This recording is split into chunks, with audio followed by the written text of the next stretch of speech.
If we as a society want to cure unemployment, raise real wages, and in other ways improve our economy, we will base public policy on private property rights, the non aggression principle, and the law of free association.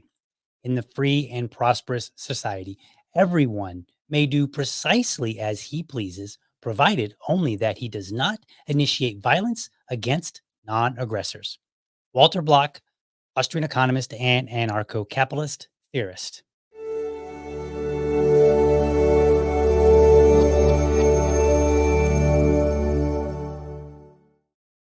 Hey everyone, it is January 28th and another episode of LP Happenings. We hear all the time about the need for a third political party. Tell you what, you're in luck. The Libertarian Party is that third party. We are alive and well, and we are active. Each week, Susan and I look across the vastness of tyranny to bring you events happening within the Libertarian Party. So let's bring Susan in and see what we've got this week. Susan, how are you? Great. How's it going? Very well. Very, very well. It's getting warmer here in Florida. It was like sub 40s like a week ago, and Oof. now we're hitting into like the 70s, and I think we might have even broached the 80s. So things are doing much, much better here in Florida.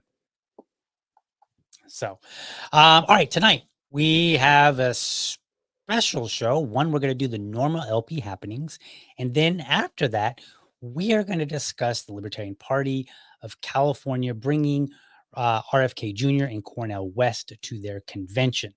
Now, why are we talking about that? Well, this is LP happenings, and that is a happening in the LP, and it happens to be talk of the town, if you will. Like a lot of people are talking about it. So we're going to discuss it. And so if you have any questions or if you have any comments that maybe we can address, as long as they're respectable, we might address them. But if you get in the comments and you're like, oh, you guys suck, or this person is a bad person, like I'm not really here to sit there and talk about how somebody is or is not a bad person. We want to talk about ideas, right? That's what the arena of ideas is for, to talk about ideas. So let's get into it.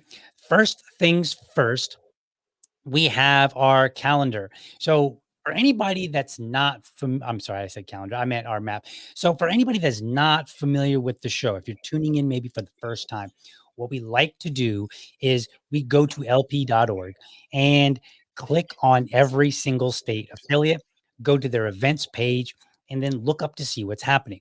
So I do one of two things, or I do a couple of things.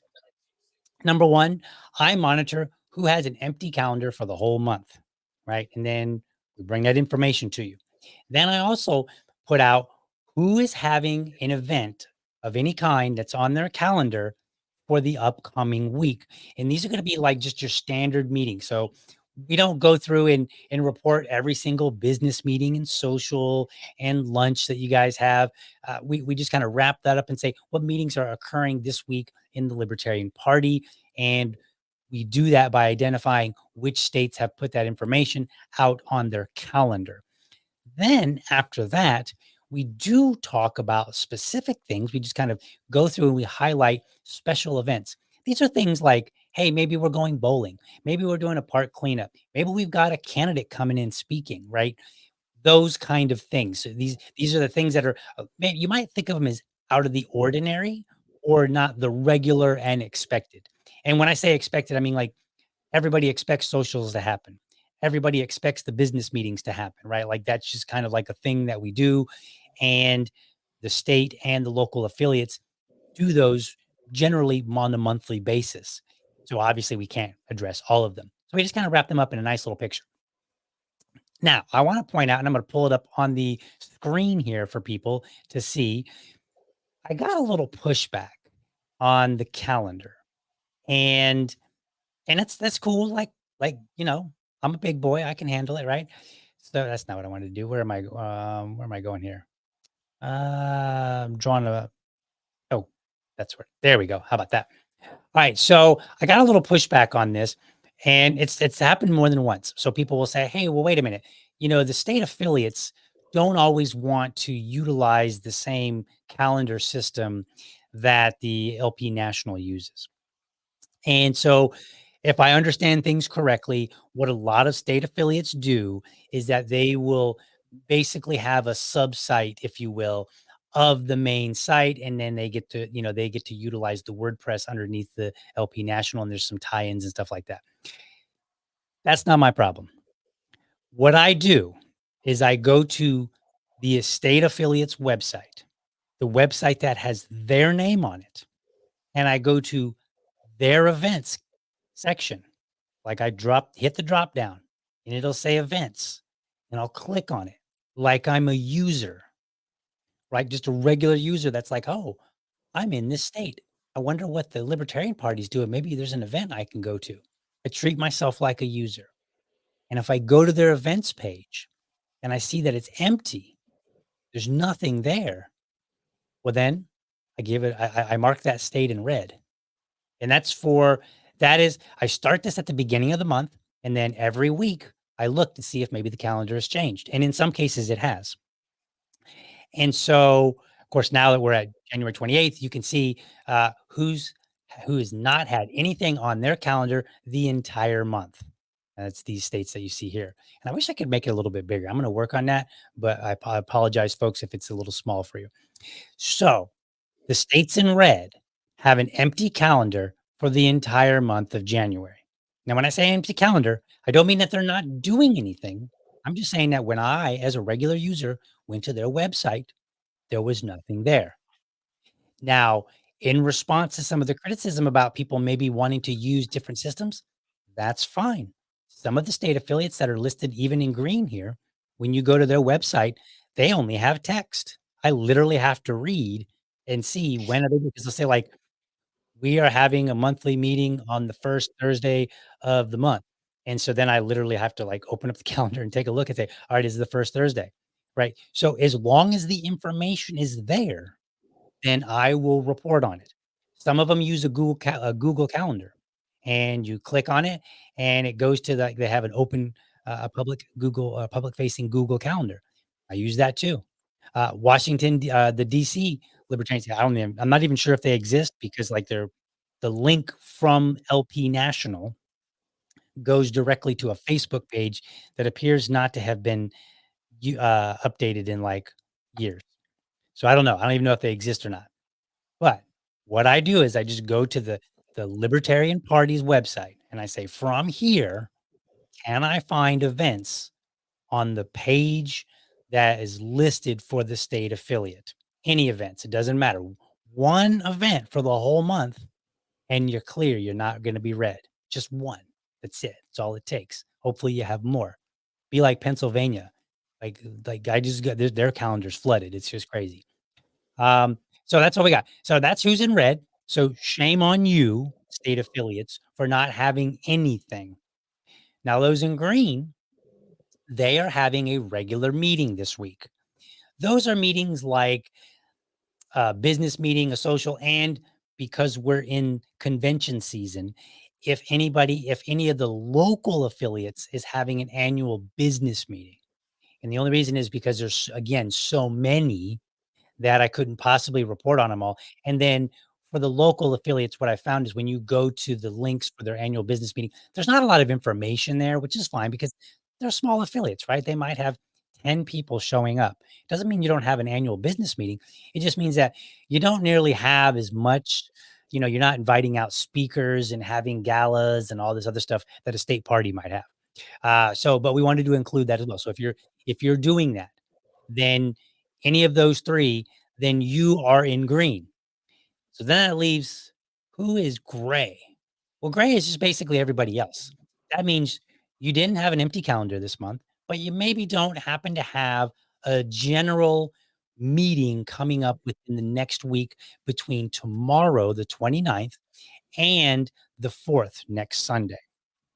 But then after that, after we do this part, then we walk through any affiliate that has an event, a special event on their website that's between the 29th and the 11th. And I go out 2 weeks on that. And the reason is because if you're hearing about it from me, which you probably shouldn't be, but if you are, like, you probably should be more plugged in. But if you're, it's cool if you're, like, I'll take it. If you're hearing it from me, then what we want to do is give you plenty of time to be able to attend. There's no point in me telling you something like, and the first time you hear about it is today when it's Tuesday. Like if it's a major event, right? If it's an evening event, you might have to go and figure out babysitting or get some time off of work or whatever. So I'll make sure that you get plenty of time.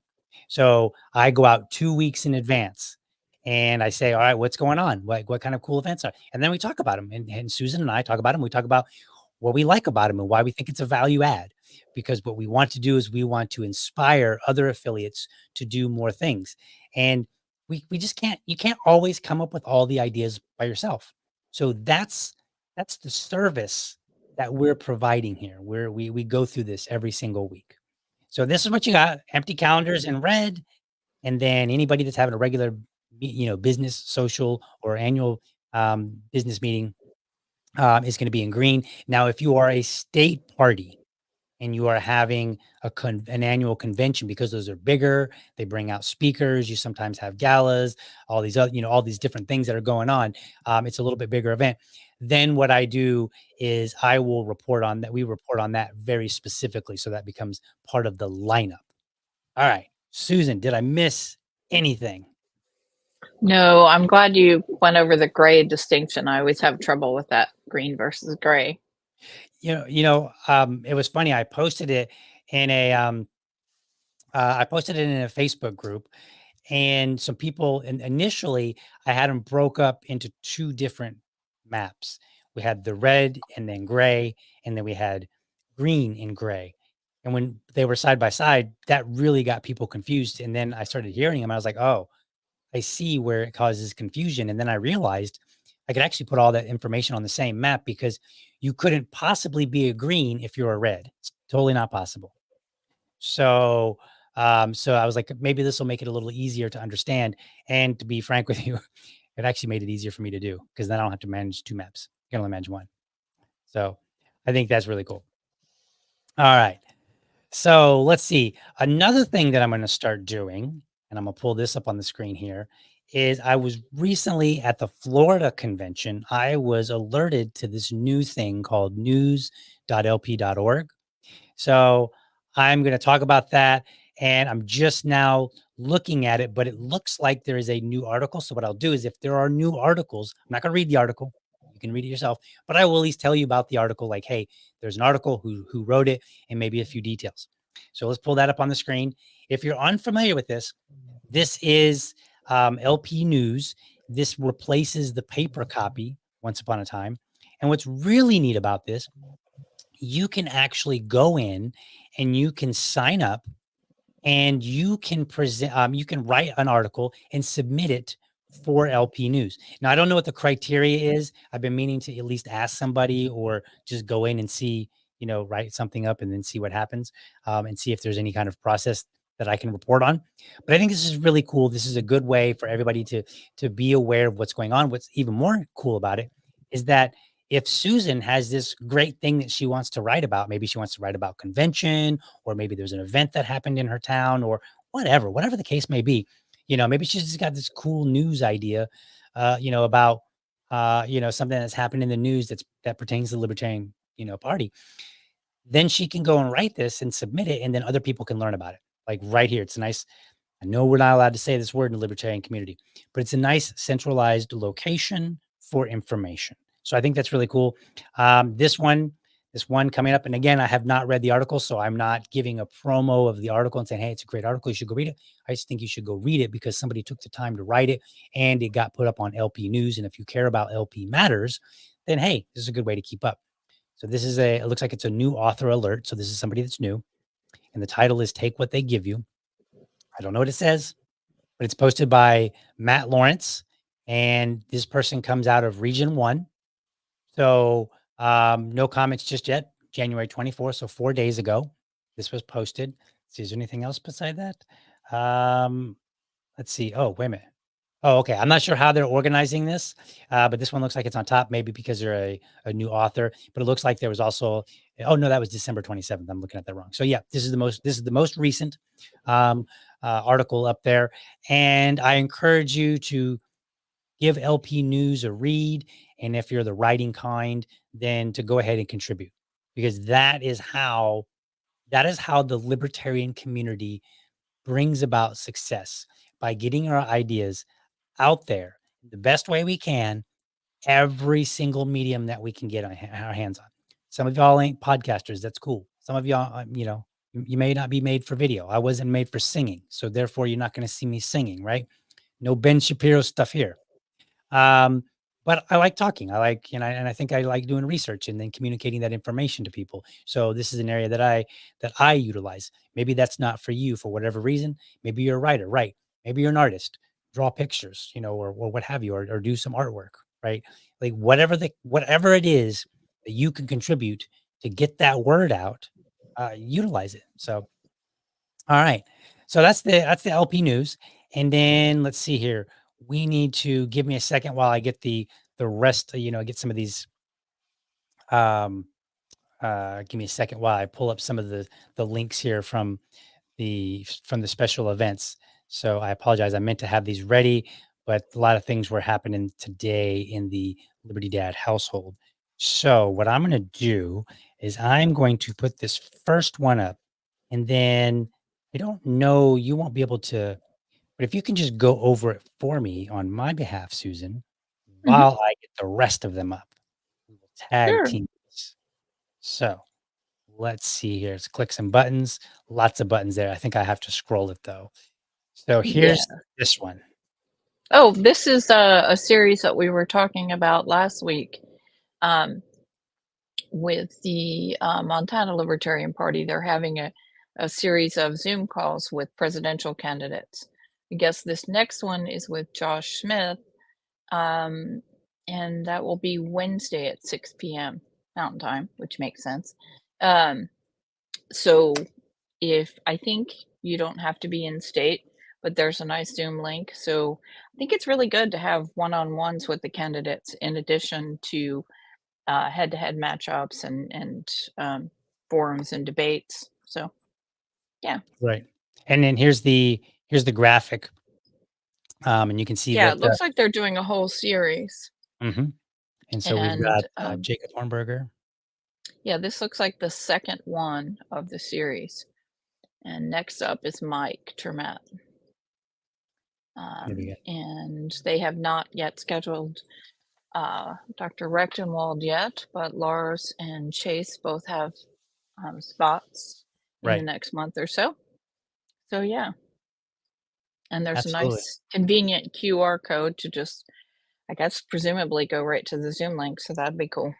Right. And then here's the link here if you want to be able to click on it. So, I encourage anybody, if you're out of Montana and you can't make it, or if you're in a neighboring state and maybe, they're not going to be in your state, then, go ahead and attend these and then ask them some questions. Because in my opinion, we have 6 great candidates. And when I say great, I'm not, saying that every single one of them is exactly my favorite candidate ever, because that wouldn't even make any sense. What I'm saying is, like, they show up to the events, they're working hard, they've got platform ideas, they're going to debates, they're producing content, they're representing the libertarian ideas. So I think these are all good things that we want to really support. So even if like next week, or not next week, but coming up here on January 31st, even if you're not a fan of Joshua Smith, attend anyway, right? Show a little support, just because what we want to do is we want to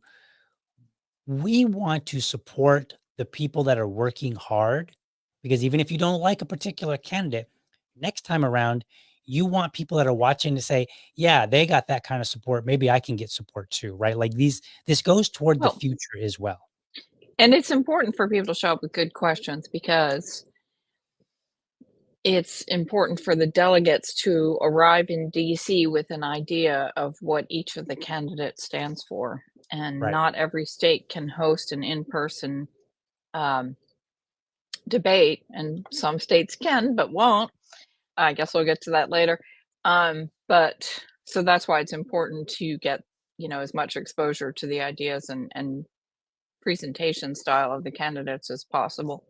Right. And here's the other thing is just, again, you can start talking about it. And so you could say, and I'm just going to, since Josh is coming up and, he's a big boy, they're all big boys, they can handle it. And I'm not criticizing him per se, but since he's coming up, let's say that you're not a fan of him. Maybe you don't like him, but maybe you really like his, the kind of graphics and the media that he's been putting out, but you're like, man, you just don't like him. Right. Let's just say that. Well, then these are things that you can point out because again, other people are watching. And so we give future candidates a feel for what will hit so that they're not coming in fresh and going, well, nobody liked Josh, so I don't want to do anything like Josh. Well, maybe it was just a personality conflict. And maybe a lot of the work that he did is work that people would love to see with just somebody else. So you want to inspire somebody else for 2028 and other elections to do these kind of things. So, get out, support them, and let people know exactly what it is that you like and don't like about a particular candidate. If somebody's doing some good work in a particular area, make sure that it's known so that people see that. So, anyway, we don't want to hang too long on this. We got a lot tonight. Let's move on. We're going to jump on over to Kansas. And we've got the Libertarian Party of Kansas. They are going to do a park cleanup day. Pretty self-explanatory, but this is going to be over at Saturday, February 3rd at Betty Phillips Park. And this is going to be in Topeka, Kansas. Let's see, they have a Google Calendar link. LNEX, which I'm going to call it LNEX. Libertarian Party, LNEX. What is it? LNEC. This must be an affiliate. Yeah. Northeast. I bet it's Northeast Kansas, yeah. Yeah, Northeast Kansas. All right, we'll have a park cleanup day on Saturday, February 3rd, 11 a.m. with lunch at a local eatery and discussion immediately following. If the weather's too bad, we'll just go to lunch. How about that? There's contact information there. So if you're going to be in the Topeka area, then I encourage you to go because one way or another, you're going to have an opportunity to have some fellowship with some fellow libertarians. Or if you're not a libertarian and you just happen to be watching from Kansas in the Topeka area, which would be kind of weird, but I think would be kind of awesome if all those things hit. If that's you, then go out there and check out the Libertarian Party. Ask them a bunch of questions because let me tell you, if you haven't noticed, libertarians love to talk. All right, moving on. The next item, also in Kansas, this one is kind of interesting. The War on Journalism film screening, Saturday, February 10th from 1 p.m. to 5:45 p.m. This is going to be at the Tallgrass Film Center, and this is in Wichita, Kansas. And this is going to be The War on Journalism, The Case of Julian Assange, a film by Juan Passarelli. This is, let's see here, background. It gives you a background.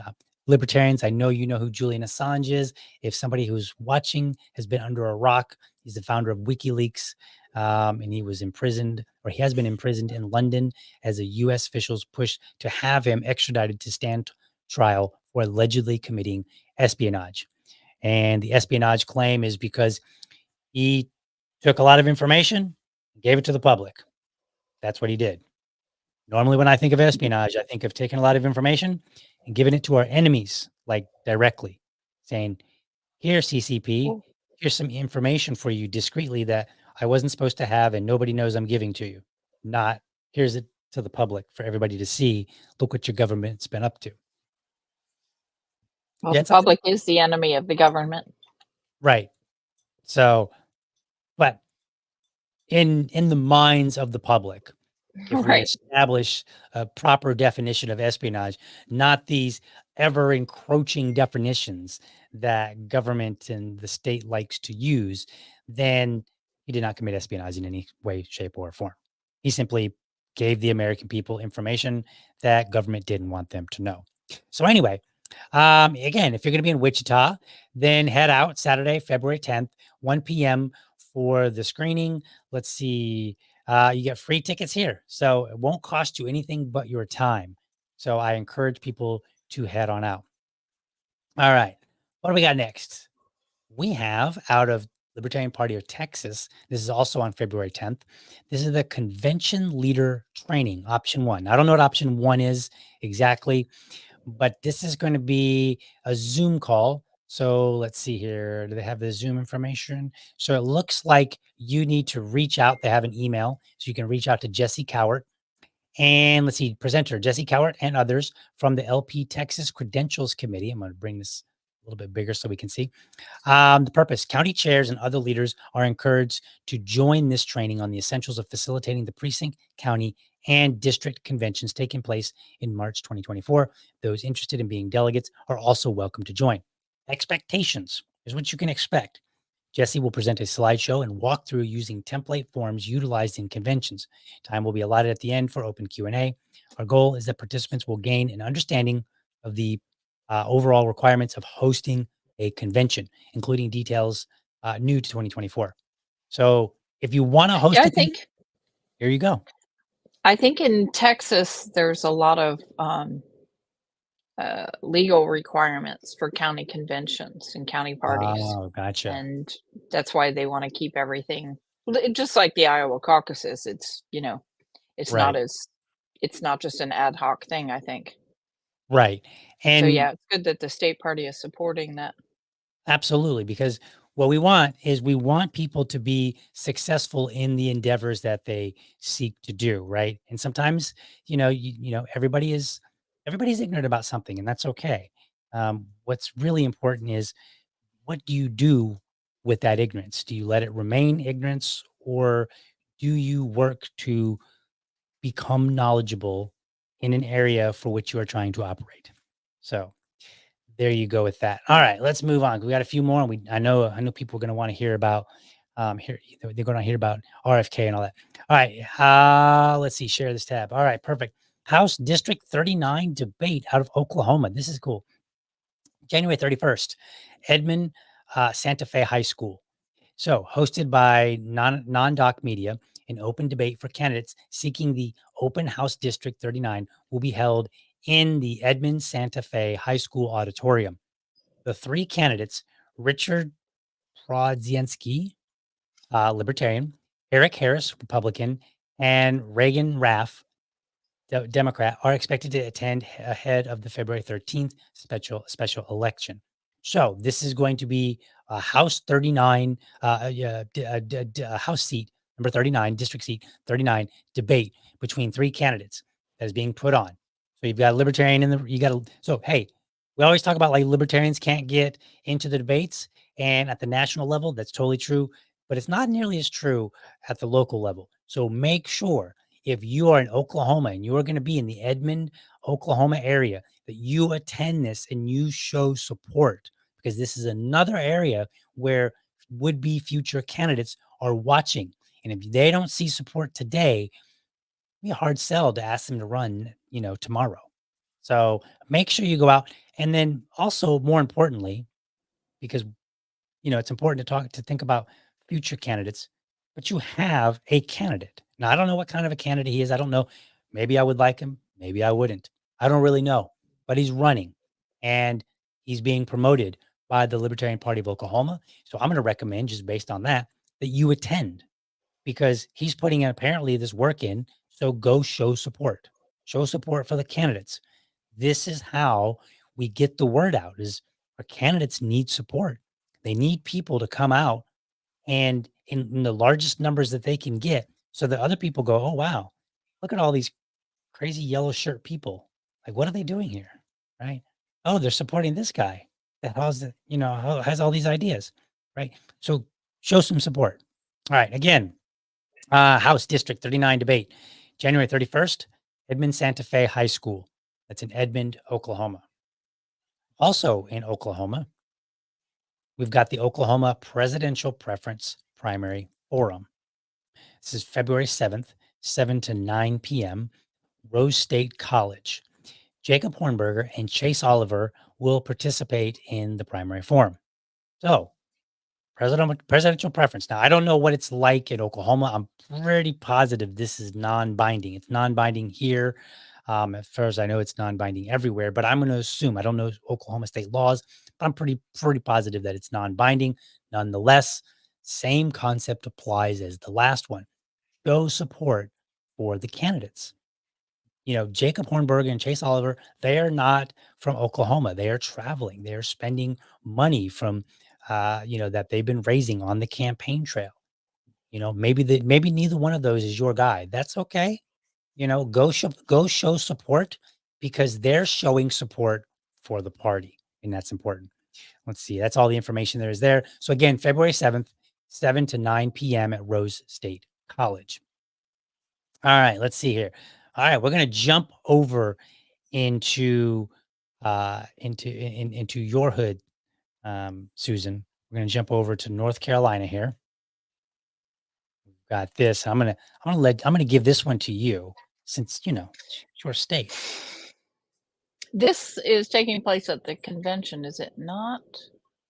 Um, Oh, no, no, this is a separate one. Okay. This is the forward party debate.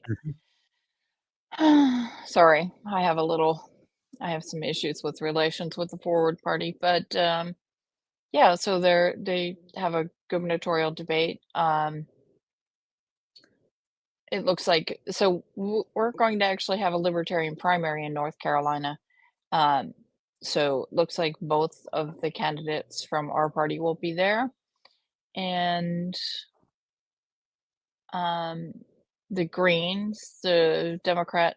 Um, where it says Republican candidate Dale Folwell, he's probably the best of the Republicans, but he's also, I don't think, the front runner. So this looks like a,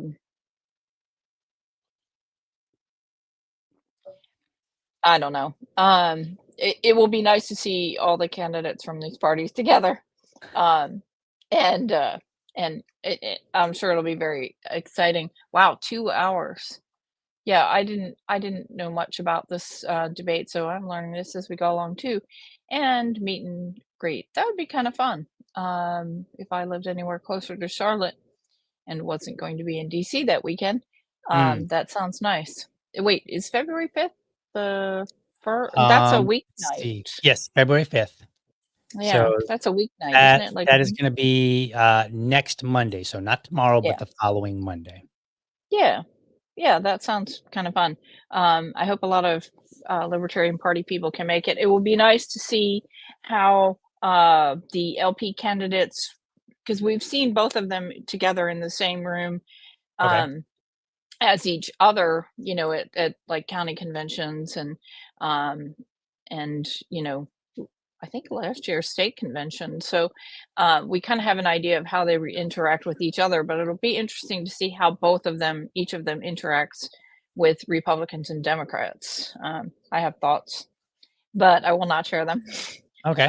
So I think that will be good for libertarians to see, to have a better idea of who they're going to vote for in the primary.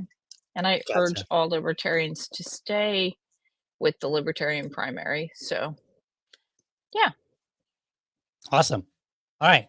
February 5th, folks, 6 p.m. Charlotte on Tryon Street. By the way, I used to live in Charlotte and it was so because Tryon, with just a simple change of letters, that street is looks kind of reads like Tyrone. And I kept calling it Tyrone when I first got there because Tryon does not roll off the tongue very easily.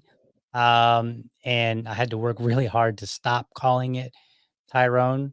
There's no E in it We anyway, but we live very close to a Tryon road, and yeah, it's the same near Raleigh, and, yeah, it was one of those ones that was difficult to pick up.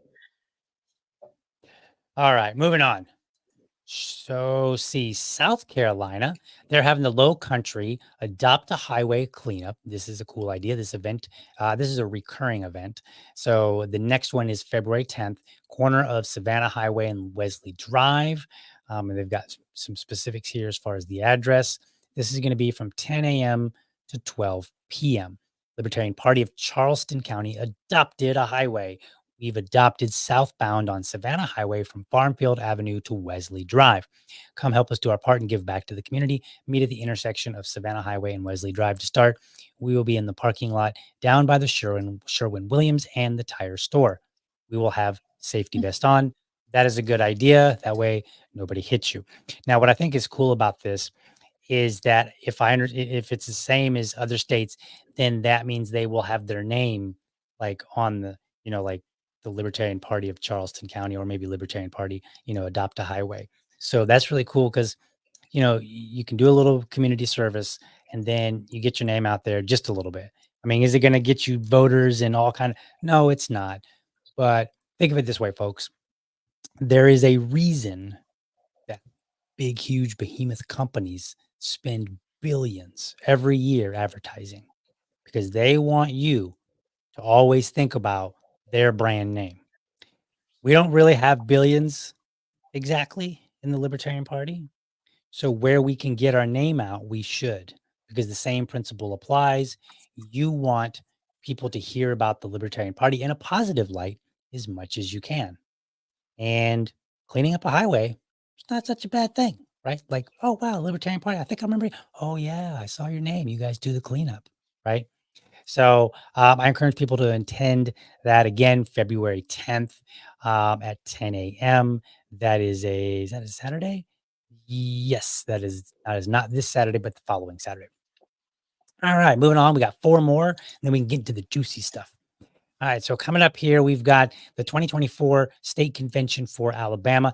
Alabama, yes, they were the state that in 2022 ran like 64 candidates. It was insane. I got to interview like 3 or 4 of them. So it was really, really cool. I was excited that they got to run 64 candidates. I don't know how many actually won, but some of them had some pretty cool stories to tell. All right, so this event is going to be Friday, February 2nd through February 4th at Bald Rock Group Lodge. This is going to be in Delta, Alabama. Let's see, get ready for an unforgettable weekend filled with engaging activities and enriching conversations. Um, Enriching conversations. That mean like arguing over Robert's rules? Just kidding. I hope Throwing it so. out there, folks. All right. So let's see. Let's see. They don't have, let's see. They don't, oh, tickets. I bet you if I click on tickets, they will have some of the information about what's going on there. All right. Ticket pricing. So you got your silver package, your gold package, VIP package for you people with some deep pockets. You got general admission out of state for anybody that's traveling through, and then the bronze package. Is it just And me, or is that a bit pricey for a state convention?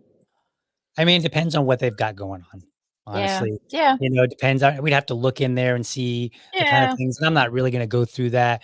Um, yeah, yeah. yeah, It just seems so like there's been a general sort of inflation of these events, and this is actually relevant to our next conversation, but right. yeah.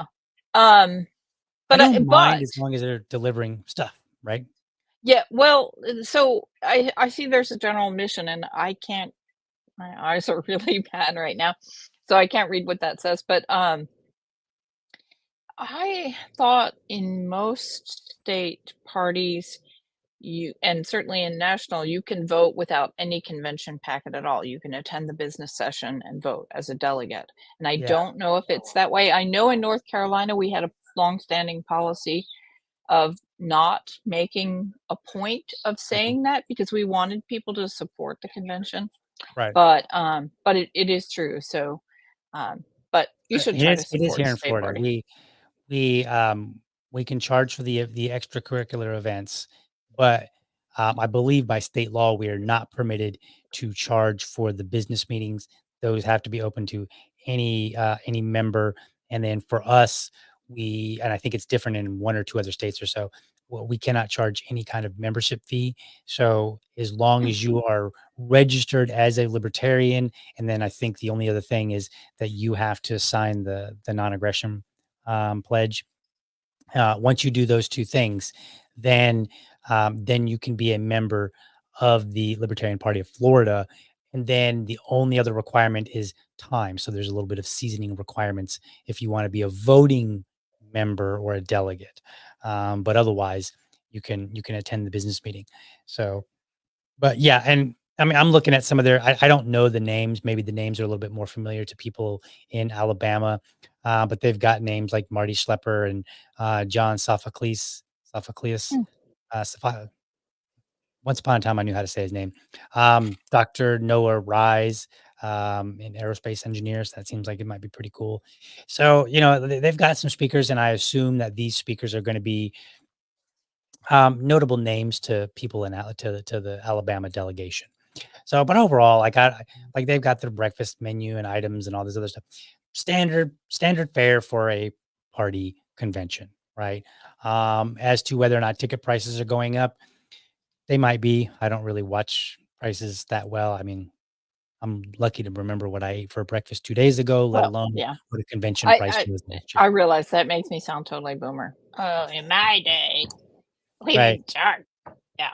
So, um, but there's something to be said about bringing in money because it does take money Mhm. to do things. So, Yeah. February 2nd to 3rd, Bald Rock Lodge, Delta, Alabama.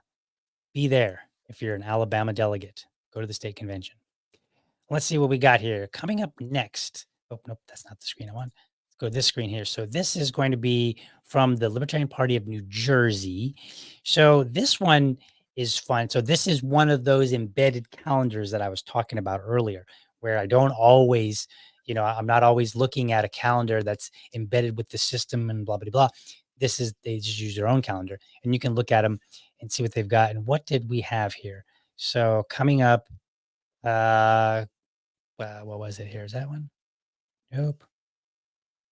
Where did it, I know there was something. Maybe I didn't, these are all regular business meetings. And I know there was something here. Let me see. Maybe it's in the next February. So let's see here. Oh, there it is. Yeah, Jacob. Sorry about that, folks. Jacob Hornberger meet and greet. So this is also a Zoom call. This is going to be again out of New Jersey. So there's a Zoom meeting. There isn't much. If you click on the more details, it just has the same information. So there is a meeting ID and a passcode. So if you are in New Jersey and you want to hear, you want to have a little meet and greet with Jacob Hornberger from afar, then I encourage you to attend this. If you're in a neighboring state, New York or something like that, and maybe you haven't had a chance, then go ahead and jump on the call. I assume that they won't have a problem with it. So, but I just wanted to point out that Jacob Hornberger is doing a virtual meet and greet. And I think this is a good thing. Like, I know that there are some people that I prefer personally to have in-person events, but the campaign trail is exhausting. It does cost a lot of money. And sometimes, the schedules just don't line up. So I encourage people to attend, hear what Jacob Hornberger has to say, ask him all the tough questions that you normally would, and then see if that's a candidate that you can support as you are on your way to the national party convention. All right, moving along here, Vermont. They have basically the same thing. They got a Google Calendar embedded in. We can probably zoom in on this just a wee bit here so that we can actually read it. So this one's interesting. This one looks like they do it once a month. They did it earlier this month. It's called the Freedom Homeschool Group, meeting on February 2nd from 3 o'clock to 6 p.m. This is going to be in Plainfield, Vermont. Cost is free with a suggested donation toward the food pantry. A monthly meetup for the like-hearted homeschooling families to gather, share ideas, and play together.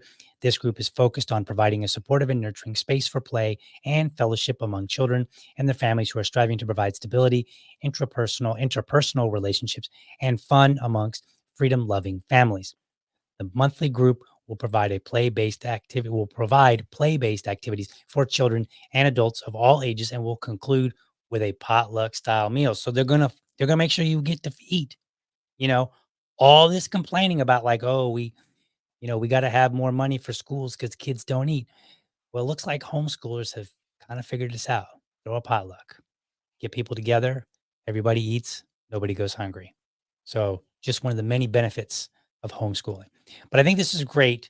We've actually, Susan, you and I have talked about different events for homeschool groups in the past. There was one here in Florida, and there's been one or two elsewhere where people like do Q and A's, just different things. So if you're big into homeschooling, and we know there's some libertarians out there that are big into homeschooling, I encourage you to um, put together some of these events because I wouldn't necessarily know all the things I need to know to get started if I wanted to homeschool.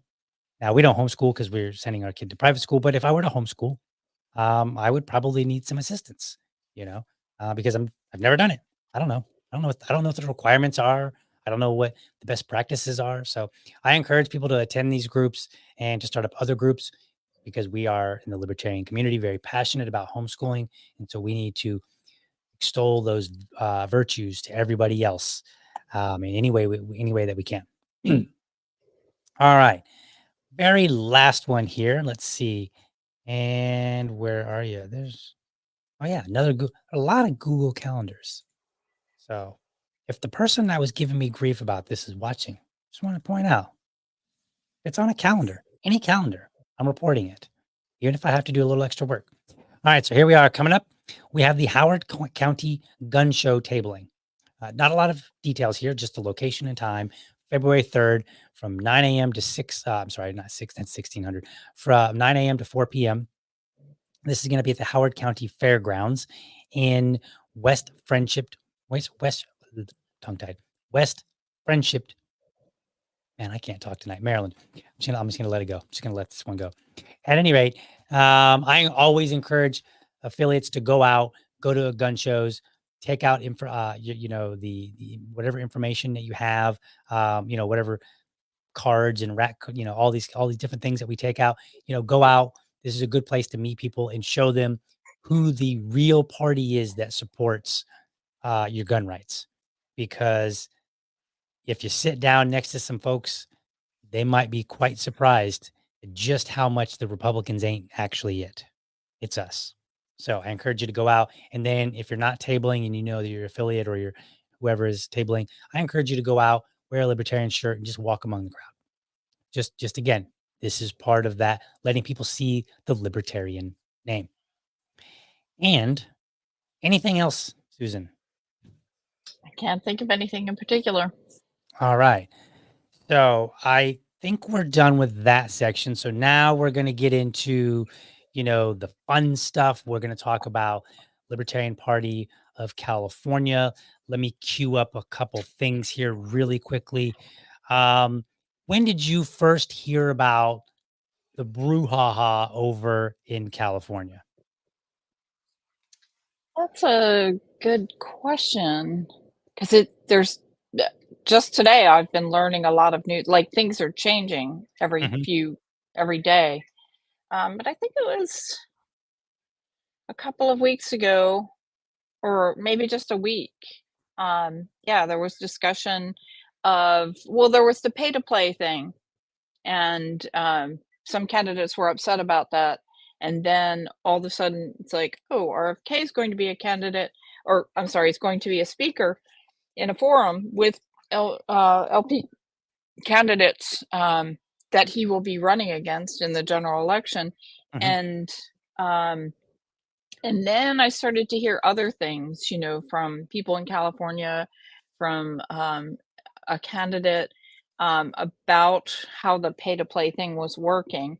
And no one seems very clear on, what RFK's status as guest or invited speaker, or, you know, so there's a lot of, and then the Cornell West thing, and then there's a second thing, and is there going to be a counter debate? It's very interesting, but yeah, it's a little distressing. But Okay. yeah, if you want I, to I, I play that don't clip. I don't know that I'm distressed over it. I find it curious. Yeah. So let's start with this. So their annual convention is the Libertarian Party of California's annual convention is going to be on Friday, February 23rd through that Sunday, right? So Friday, Saturday, Sunday. Looks like Saturday they're going to have. That's when any you're going to have.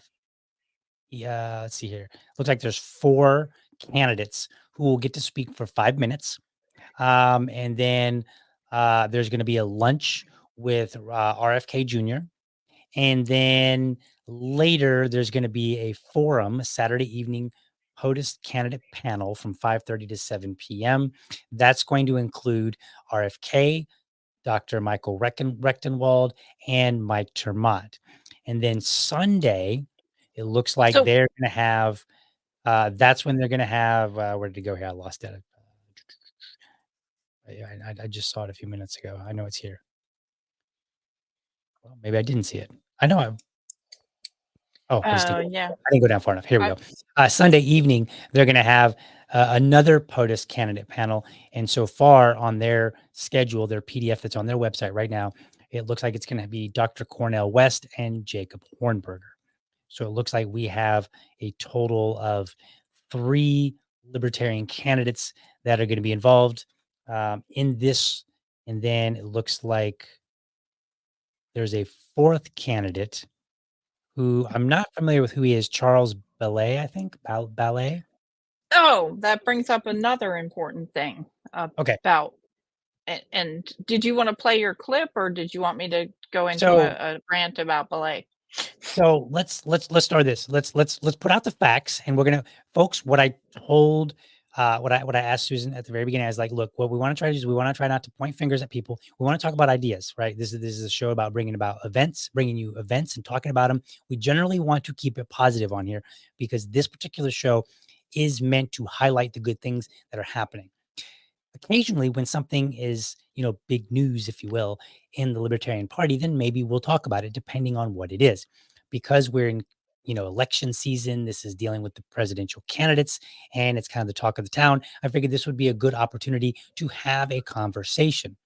So, what's happening initially, the state of California, they managed to book RFK to come out for a forum. And then they reached out. Now, here's where it gets a little murky for me. I don't know all the details, but at some point they reached out to LP candidates in some way. Okay. And if I'm wrong, then take it up with California. I'm just telling you as I understand it, that I've heard and read, from multiple sources. So they communicated out and said, hey, you can come, but you need to pay a fee. My understanding was that the initial fee was 5,000, then it was reduced to $3,000 for the candidates. That ruffled a lot of feathers because a lot of people were like, "Hey, wait a minute!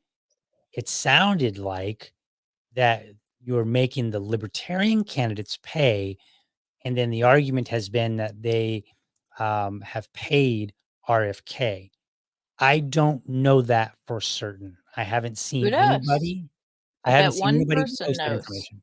So that, as far as I'm concerned, is a rumor that they paid RFK Jr. It is not a rumor that the candidates had to pay. That is not a rumor. I just am not familiar with what's going on with RFK. Another point of contention for people has been, hey, But wait a minute, but we have candidates. Oh, go ahead.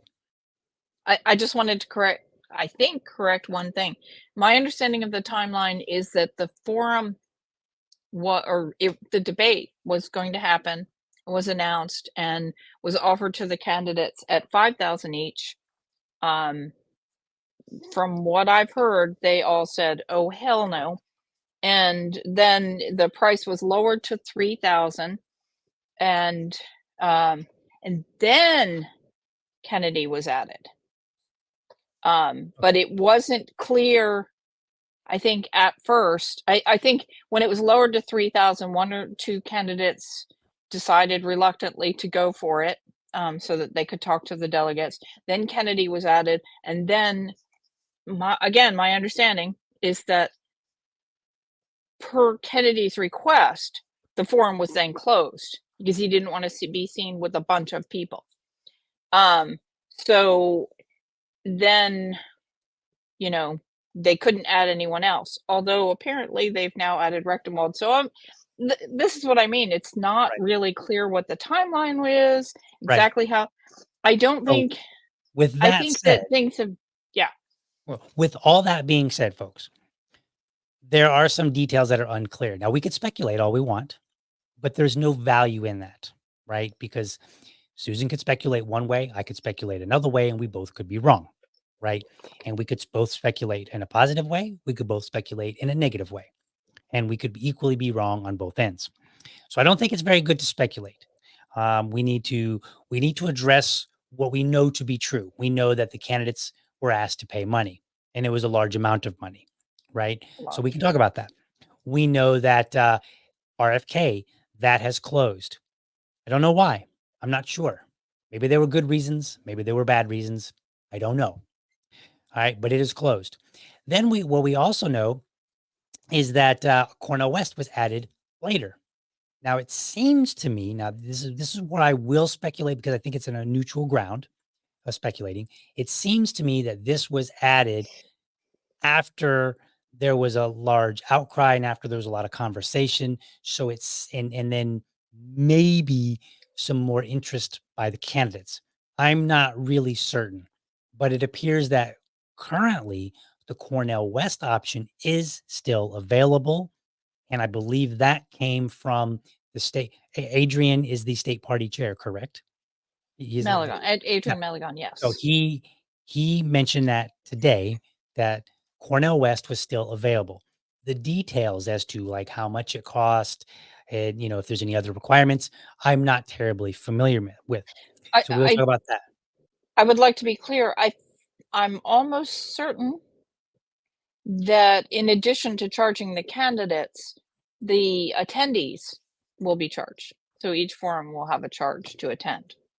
So I think yeah, it goes under the package or something like that. I didn't really look closely at their. I'm not sure it goes under the package. I think it may be a separate charge. But again, things are changing moment to moment. So who knows? Let me look at the LP California site. But okay, so All right. So what we want to do is we want to try to address the things that we know to be true. We don't want to spend. I don't want to spend a lot of time speculating because we just don't know, right? If we're speculating in a more neutral fashion, fine, whatever, no big deal. I think it's poor form to speculate negatively, and it's also poor form to speculate in a positive sense. Now, there's been a lot of outcry. The biggest outcry that I've seen is the suggestion that RFK was brought in under this idea that maybe he can get the nomination from the Libertarian Party, which that brought out look, if there's one thing that seems to have galvanized the party, at least as far as social media is concerned, if there's one thing that seems to have galvanized the party in unity, it has been that nobody seems to want RFK as our nominee. So I don't think that's a big deal now. Right now, if there were some underhanded things, well, then you would need evidence for it. But if you don't have evidence for it, then it's kind of pointless to talk about. You're just basically chasing a rabbit trail, for which you assume will be true, usually because you may or may not like a particular person. I don't like doing that. Other however, people can do it on their own. however, Kennedy himself has given some credence to this idea He has, that and yes. let's play the video that really got people going. Like, this is the one that really got like you've got Dave Smith coming out and saying, "I will do everything I can to stop him if he tries to get the nomination." You had Spike Cohen coming out and saying the absolute same thing. You had scores of people, myself included. I retweeted the video, and I just simply had one word, all caps, no. Because as far now, we'll get into it in a moment whether or not he should even be attending, and I know there's some people that think he shouldn't even be attending if even have been invited, regardless of pay. So we'll talk about that in a moment, and I don't have a problem with him necessarily attending. I think that's fine, but as far as our nominee, absolutely not. So let's play that clip. I'm going to put that up on the screen, and we will play this clip just in case anybody has not seen it. All right. And so this is Robert Kennedy on the Michael Smirconish, yeah. Smirconish show. So let me pull this up over here, click a few buttons, get him added, and we're going to listen to what is said. This is like a 2-minute video, almost 3 minutes. Are you going to get on those state ballots? Yeah, we'll be on the ballot in every state. I mean, as you pointed out at the beginning of the show, we got into New Hampshire. People said it would take us weeks to get the signature. We needed 3,000 signatures in New Hampshire. We got 5,000 in a single day. So we have a ground team that, in all of the states where we can collect signatures. We're doing that now. There's about 27 states, Michael, where you need a vice presidential candidate to start collecting signatures, but we have until August, so we're not going to have a problem getting on the ballot. We will be on the ballot. Okay, let me ask you this: states and the District of Columbia. Is it possible that you will seek, as you are running as an independent, you will seek still to be the Libertarian candidate, which would assure you getting on all 50 state ballots? That's something that we're looking at. We have a really good relationship with Libertarian Party. I'm going to be speaking at the California Libertarian Party convention. I think it's next week or maybe a couple of weeks, and then we're talking about me speaking in New York. But so that is, and then we have our own political party now in 6 states, which have rules that make that give us an advantage to have our own political party. We're not going to have a problem. I ask you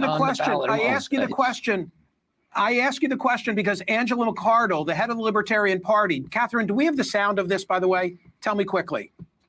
Okay, I want to play something for the audience. This is the head of the Libertarian Party on my radio show in the fall. Roll it. We've had a lot of good conversations and we're on good terms. And I respect his decision to want to go independent. The Libertarians really admire the strong position he took against mandates and lockdowns. And so we're going to stay on friendly terms and see what happens. Bobby, make some news. I mean, it sounded to me like she's welcoming you to come in and ask for their ballot position.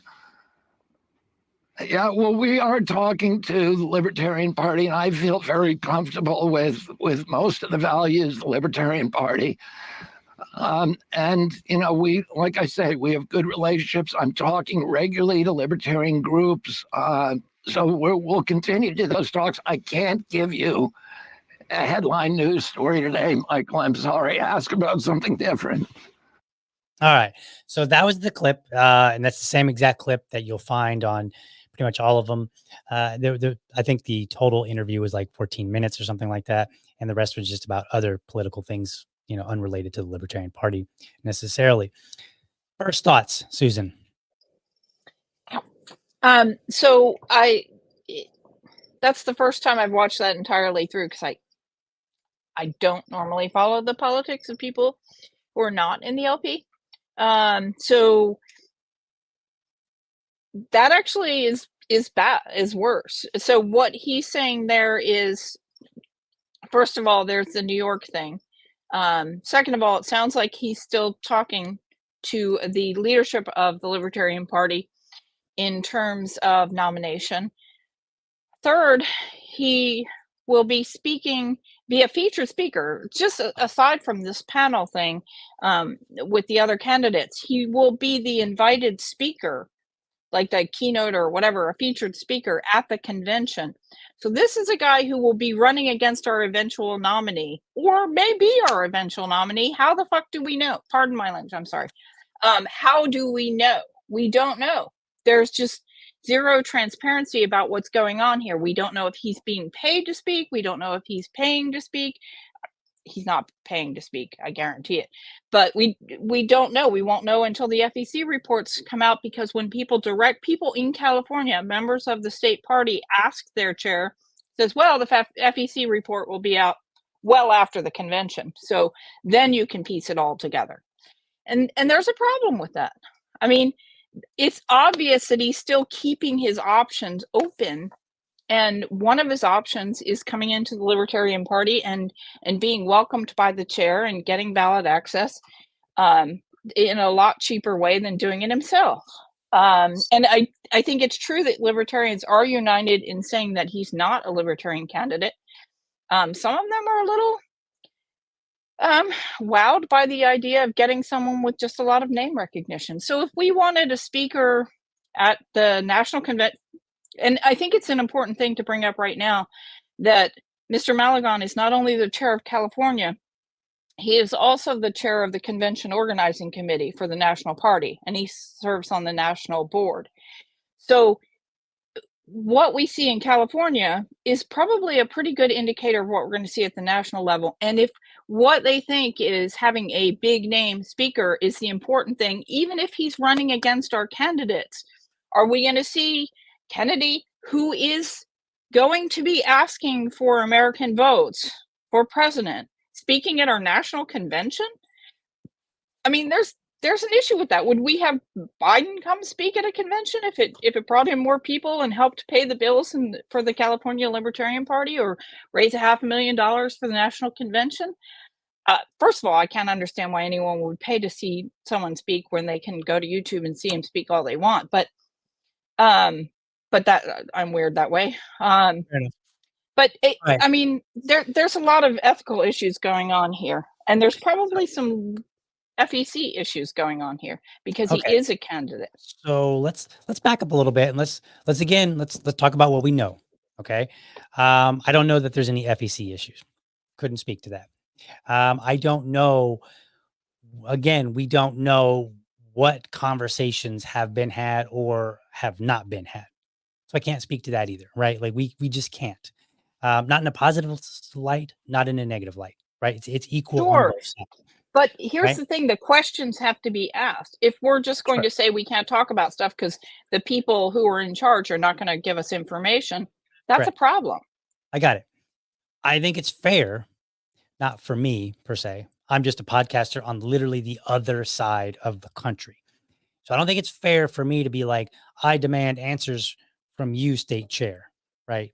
In another state, any more than it would be appropriate for them to demand answers about how our affiliate runs. And we've had that in the past with Florida, right? We've had where people outside of, we've had some things going on in Florida which caused some rumblings in the past. And I've been part of that where people outside of Florida, but even also just the Libertarian Party, like ex-members of the Libertarian Party, have done a lot of talking. They like this was a couple of years ago. They did a lot of talking online, and I was like, none of what you're saying is true. I know that to be true, and then I would counter it, and I would say, hey, now in this particular case, I'm not necessarily comparing and saying because it wasn't true here, it's not true there. What I'm saying is there's a lot of people that are not involved in the process that are doing a lot of talking. And I think it's really up to the California delegation to insist on the transparency answers. Hey, how did these conversations happen? Because they should know, like that's their delegation, right? If it was Florida, I would be, and if it was Florida and there was a convention and we had a speaker coming and I felt like that there was a lack of transparency, I would be standing on some necks. Okay. Because it's my state. That's what I would be doing. I can't speak to any of that. But what I can speak to is the idea of whether or not he should even be there. I think that's a very fair thing for libertarians to talk about in general, right? Because, well, what are we doing on this show? We're presenting things so that other people get ideas, right? And so I think that's definitely a very fair conversation to have. So I think we have to be careful, right? And it's very hard because people get to be in a distrusting state. And for somebody like me, it becomes a bit difficult for people to trust me because they're like, "Well, you're siding." I'm like, I'm only siding where I feel like confident that I can speak to." I, So, I I'm think we sharing be careful with Hector's that. comment here because I agree with him. Can we have more facts? Yeah, I'd love to have more Right, facts. I right, that's what we and need. and that's fair. And so I think the California delegation, if think of it this way, if the California delegation doesn't seem to be demanding answers, doesn't that kind of say that like it doesn't really matter what we say way over here in Florida and North Carolina. Like we're literally Wait, on the other side of the country. do And you think the California delegation is not demanding I don't answers? know. I don't know. I don't even know. Okay. I'm not even sure how many members of the California delegation that I actually even know. I really don't Okay. know. I just saw on X a communication from Evans O'Brien, who is a longtime LP Mhm. California member, who she asked Mr. Malagon for information. That was one I think where he said basically read the FEC report, which will not come out until after the Right. convention, and Right. then you can piece together what happened. That's a And that problem. I don't disagree. I think that the state parties, the leadership has an obligation to do things in a transparent and honest way. Now, if they're holding some cards back and then they shovel the crap that comes on them, right? Maybe they're doing it for some good reason, maybe they're not. We tend to believe that when people are hiding something, it's not for a good thing. But I don't know, right? I don't know why the California delegation, apparently, at least based on a single person is not getting the answers that they're wanting, or maybe other people are. I don't really know, but I'm Well, saying that's something that the California delegation really has to work out. I'm the li- Florida delegation. I don't. It's not my job to work out whether he's being transparent. I actually just want to talk about, is this even a good idea? I think it is. there's two things here though. If Mr. Kennedy is indeed still keeping open the idea of going for the LP nomination, should he be a featured speaker at the convention? I mean, what if he's like, "Hey, I'm the hired speaker for your lunch talk, and I'm going to say something inspiring, and vaccines are bad. Oh, by the way, I'm running for your nomination. Vote for me." Right. That's a problem. That's a huge problem. Sure. That's a huge problem. Totally get And it. the second salient point here is that Mr. Malagon, yes, he is the chair of California. So you say, oh, that's none of our business. California's business is California. It is, though. He's on the national committee and he is the chair of the convention oversight committee for the national convention. And so so we're having a preview here, I think, of how the national convention can go. But and Potentially, so that's a but again, concern we get too. into the So speculation area, right? right. But you And that's wanted what to we want to talk be about careful about. whether it's a good idea to have these other Yes. candidates at our conventions. Okay. Yes, That's and yeah, the let's reason I go wanna back talk to about that that. is because that's something that we can talk about with a certain amount of confidence, right? I don't really want this to be a conversation where, maybe you're speculating in one way and I start speculating in the opposite way, and maybe we're both wrong again, or maybe you're right, or maybe I'm right. Like, because we won't know. And So I think that we need, as a party, to try and stick to things that we know to be true, and then dig in for the information where we don't know, right? so And I for think the purposes of this discussion, we're going to say that Kennedy and West, although I didn't realize it, are both high profile American political scene people, and neither one of and they're both running for president, but Mhm, neither one of them is running as a libertarian. So correct, that's the discussion we're having. Okay. correct. And then RFK did speculate, or I don't want to say speculate. I feel like he used politician words to kind of not give an answer. Right? Like, I'm not telling you no, I'm not telling you yes. And so then later, he doesn't get to be held accountable for, nobody can say, well, you said you were going to do this, or you said you weren't going to do this. Right? It's like, nope, I didn't actually really say that. I'm not really a big fan of that. But again, he was on a media show, and politicians they're going to have their strategy and whatnot. So let's talk about that. Like, should he be, let's start with the very basic. Should he have, even just in general, been invited to a state convention to speak at all? So I have mixed feelings. I like I have no bad feeling about Libertarian Party candidates in a debate with another candidate for the same office at their convention, Mhm. assuming everyone's being treated equally. And I do not think that's happening here. There's been no indication that's happening here. I feel like some candidates have been cut out, others have been asked to pay to play. There's a lot of, sort of. I actually, the secretary of the party said that we are basically whoring out RFK, the name, so that we can get money, and that's cool. And that's not cool. I mean, that's Why? weird. But Wait a minute. why Why not? is it? Why Because is it not? uh, because If he here's the doesn't thing. mind being whored out, and we Mhm. don't mind whoring them out, sounds pretty consenting, So which is a weird way the to describe it. arguments, yeah, I have nothing against prostitution. Let's just the arguments against sex work is work. Can I say it? The arguments that yeah, it's kind of insulting to compare politics to sex work. Well, that was Insulting to my sex comparison. work. So, like, Yeah. fine, In, fair enough. But insulting to but sex work. effectively But anyway, effectively, he but doesn't mind being but used, we don't mind using him, apparently. but So, I'm not really seeing a problem, because it seems to be consenting. Like, hey, he's, like, there agreed to there's use his name, we're there are using it. there are two issues with that. Again, there's no the he's being presented at the expense of both the candidates and the delegates. The delegates will be asked, the job of the delegates to the state convention is to see, who's going to go to the national convention and and choose our nominee. So the focus of the state convention should be on helping them make those choices and understand those choices. Right. And if one of the ways of doing that is to invite someone who will be running against our nominee to come in and take up time and take up space, because his inclusion is excluding libertarian candidates from the same forum. Okay, so We let's know address that. that real quick. That's an issue. Right. So let's address that. So this is a paid event. I would be curious to find out later exactly how many delegates attended.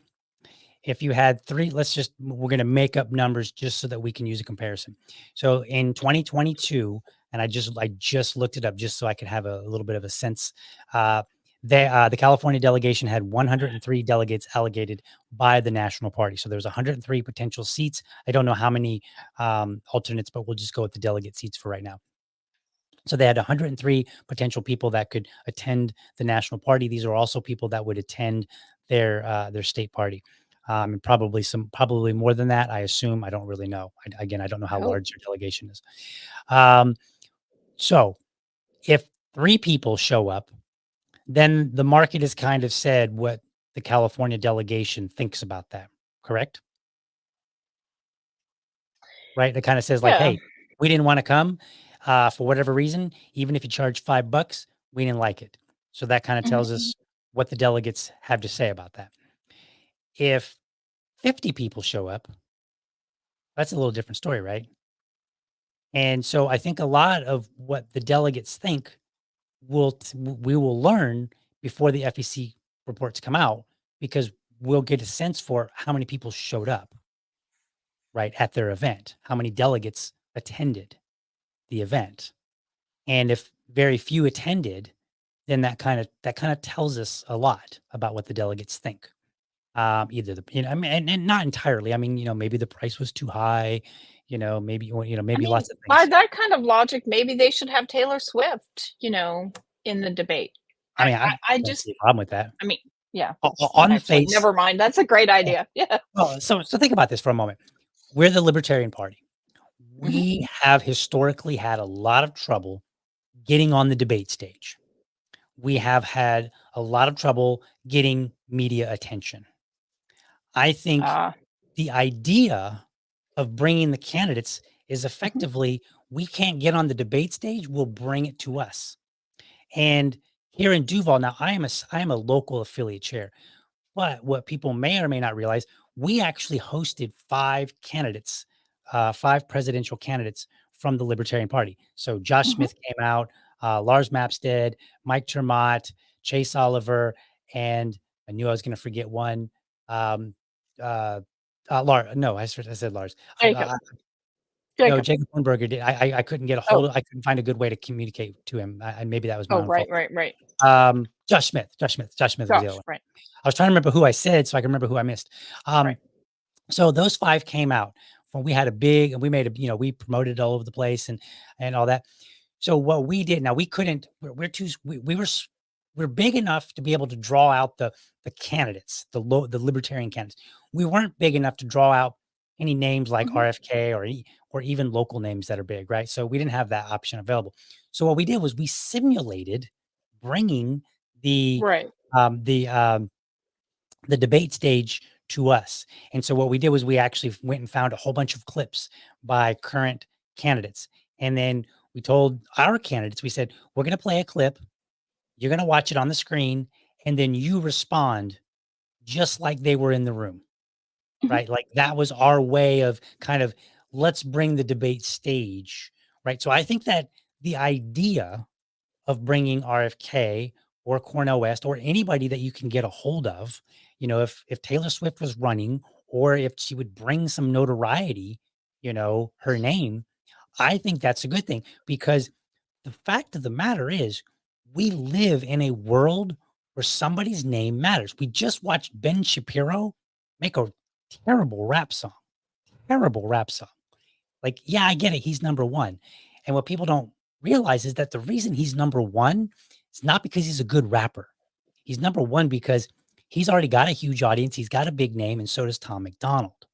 And they just simply collaborated together, and they could practically do anything, and tons of people will like it, right? At least in the short Well, term. so I'm glad you brought up bringing notice to the libertarian candidates in the party, um, because I did think about that when it was, when it was first discussed, and that was a rationale given. And I was thinking, I don't think that's how it's going to go. And then I remember talking to someone, and they said exactly the same thing that was in my head.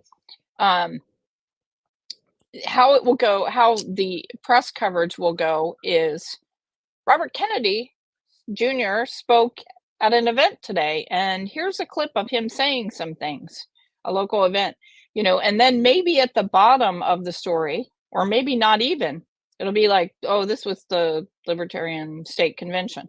I mean, I don't think that the press that is going to come to this is going to be a benefit to the Libertarian Party. I think all of it is going to be centered around Kennedy, and I just don't see it being, I don't think it's a bad idea to have him in a forum, Mhm. but excluding libertarian candidates at the same time, or charging them a rate you're not charging him, is wrong. And I think that having him as a featured speaker when it's not clear that he's Mhm. not going to be asking for our nomination at the last minute is a bad idea. It's the appearance of impropriety, and that needs to be avoided. I think that's being pushed aside in the in the hope of short-term gain, that you'll sell a few more convention tickets or speaker tickets. And I just think that's very short-sighted. Or someone wants him to be the nominee and they want to give him a leg up. In that case, it's even worse. But I think it's always possible that if you invite another candidate, and they're willing to come to the Libertarian Party event, that they might want to jump in on it, right? Like, that is not uncommon. And we've all seen candidates local, all the way up, that have kind of jumped on board the libertarian train because of whatever reason, right? They thought they were libertarian because the word libert is in there and it sounds really close to liberty, right? Like, I've met a few candidates like that. Um, I'm not sure that you can get away from the idea that a candidate won't try to throw their name in the hat at a later point. So I'm but I'm I'm I'm not sure that we would want to not do something because, well, they might do this thing later, which which has been going on, like the idea that people jump aboard our train. And I think that's where the delegation is important.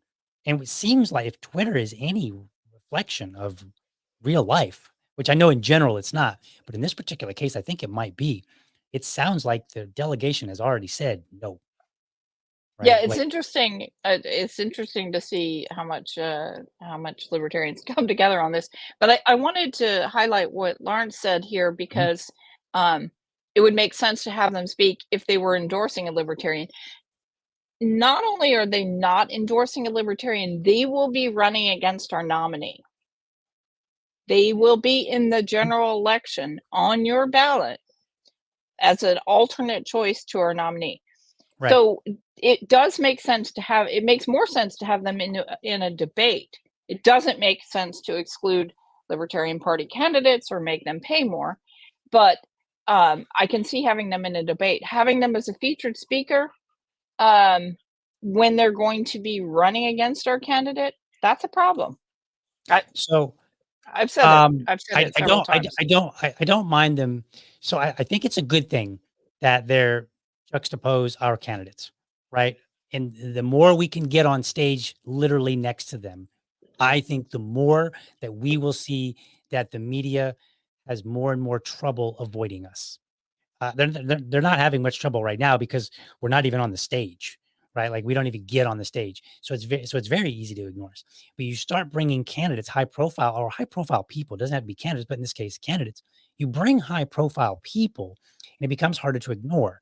But more importantly, and this is where I think that we have a big value. So here in Duval, I've done something rather unique over the last several years or so. I have invited a number of people to speak that are not at all libertarian at our affiliate. And I think that went very well toward getting our ideas out to just a little bit more. Because what would happen was I would say, like, hey, like I'll give you I'll give you several examples.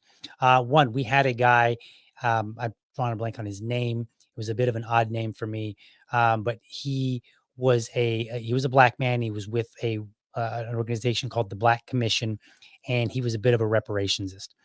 And I just I'm not going to go through all the details, but through a series of events, I ended up getting connected with him. And I was like, hey, man, you know what? Why don't you come out and speak and just talk to us about the experience that the Black community has from somebody that's in the Black community every single day, all day long, doing activist work. So why don't you come and speak? And he was like, yeah. So I thought he was going to come and speak. So he came out and like 2 sentences in, he's like, so how many people here have heard of reparations? And I thought, oh, Lord, we are going to have a fight. But here's the fun part. So he brought his small little crowd and we had our crowd. And despite the differences, everybody at the end really enjoyed having him come and speak. So we had him come out and speak. There's a local guy. He's a Democrat. Him and I have sparred on a number of things. And I invited him. Once we had 3 candidates come out, I invited him to come out because I had kind of built a relationship. And I said, hey, man, will you come out and speak to our group about running a campaign? Because we've never run a campaign, much less with 3 people. You're familiar with Jacksonville politics. Maybe you can give us some pointers and whatnot. Democrat guy, right? We also had a woman who was running for I'm trying to think of school board, and I think she was the Moms for Liberty type. She came out, had all the endorsements from Ron DeSantis and all that. Invited her out to speak, right? And recorded that, put that out. What was really interesting is the Democrat Party took that and tried to use it to spin it in a negative way and make her look bad. And I took exception to that because I was like, hey, you're using our material in a way that is deceitful, and I don't really like that. So I went at them over this, right?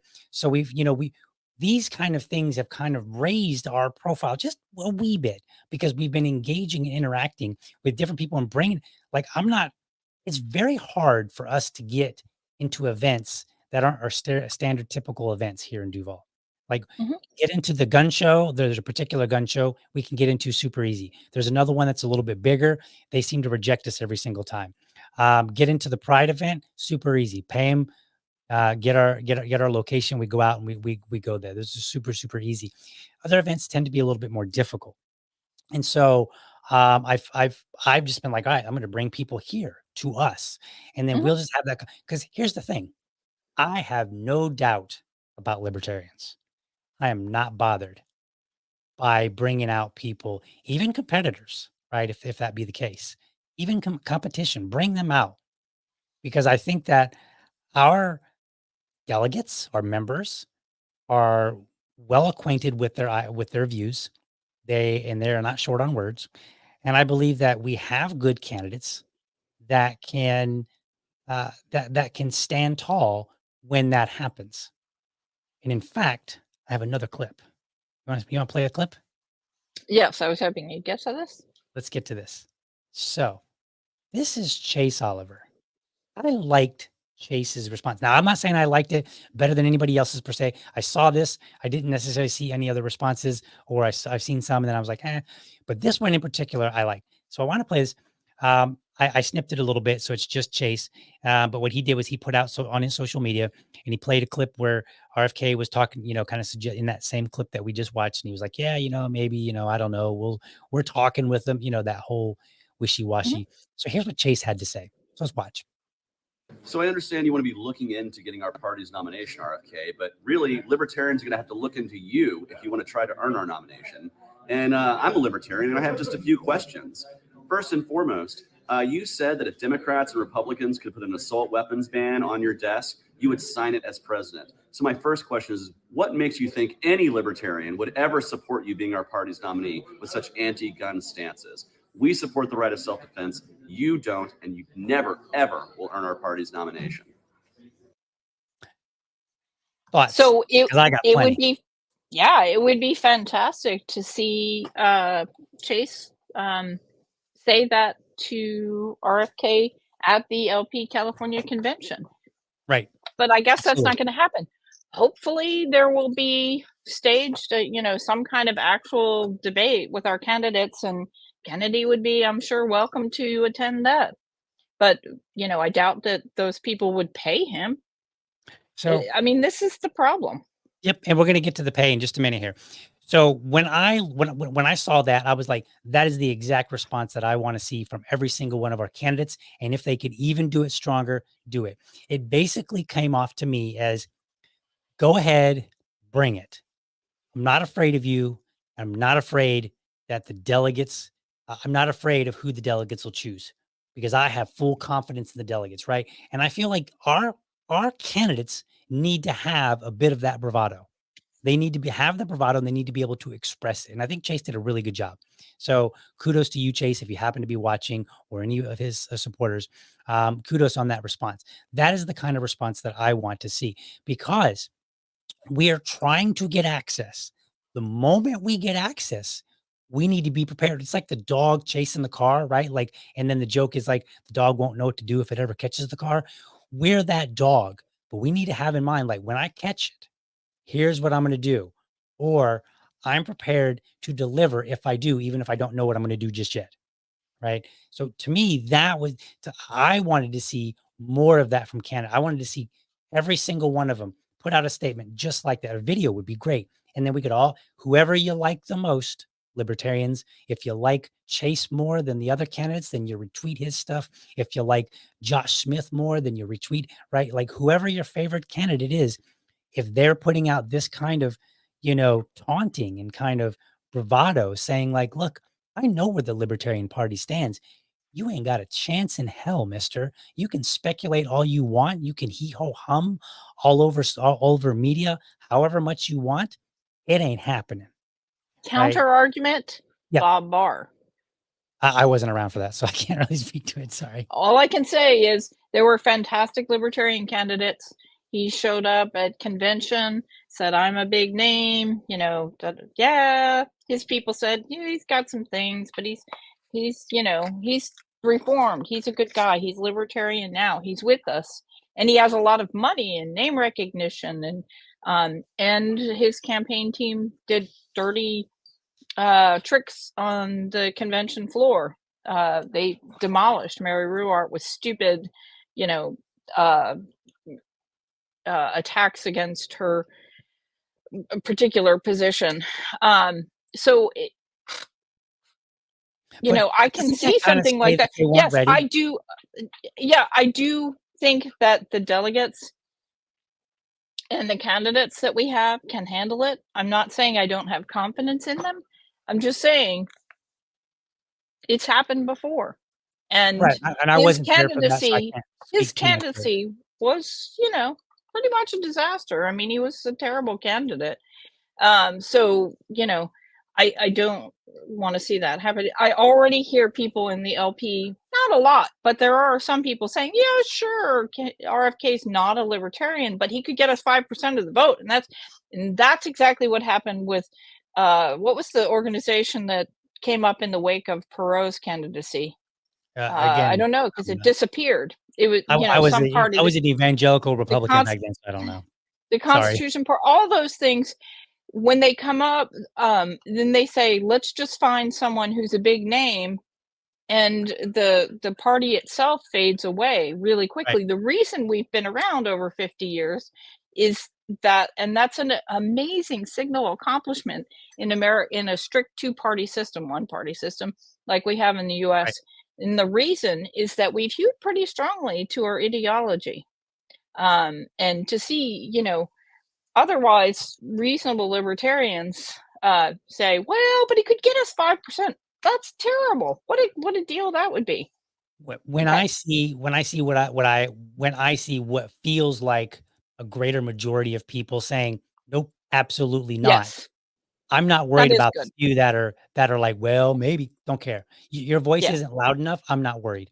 Right now, because like if you think about it, just between Dave Smith and Spike Cohen coming out and saying something, I'm like that. I think that wraps up quite a Right. few delegates, right? Because even for the people that don't like Dave Smith, they're like, oh, all the things that they say about him. Those people tend not to be the ones that have the same thing to say about Spike Cohen. So the fact that the both of them seem to be wrapping up the majority, in my opinion, because like, let's face it, um, they're big names, they have followers, what they say matters.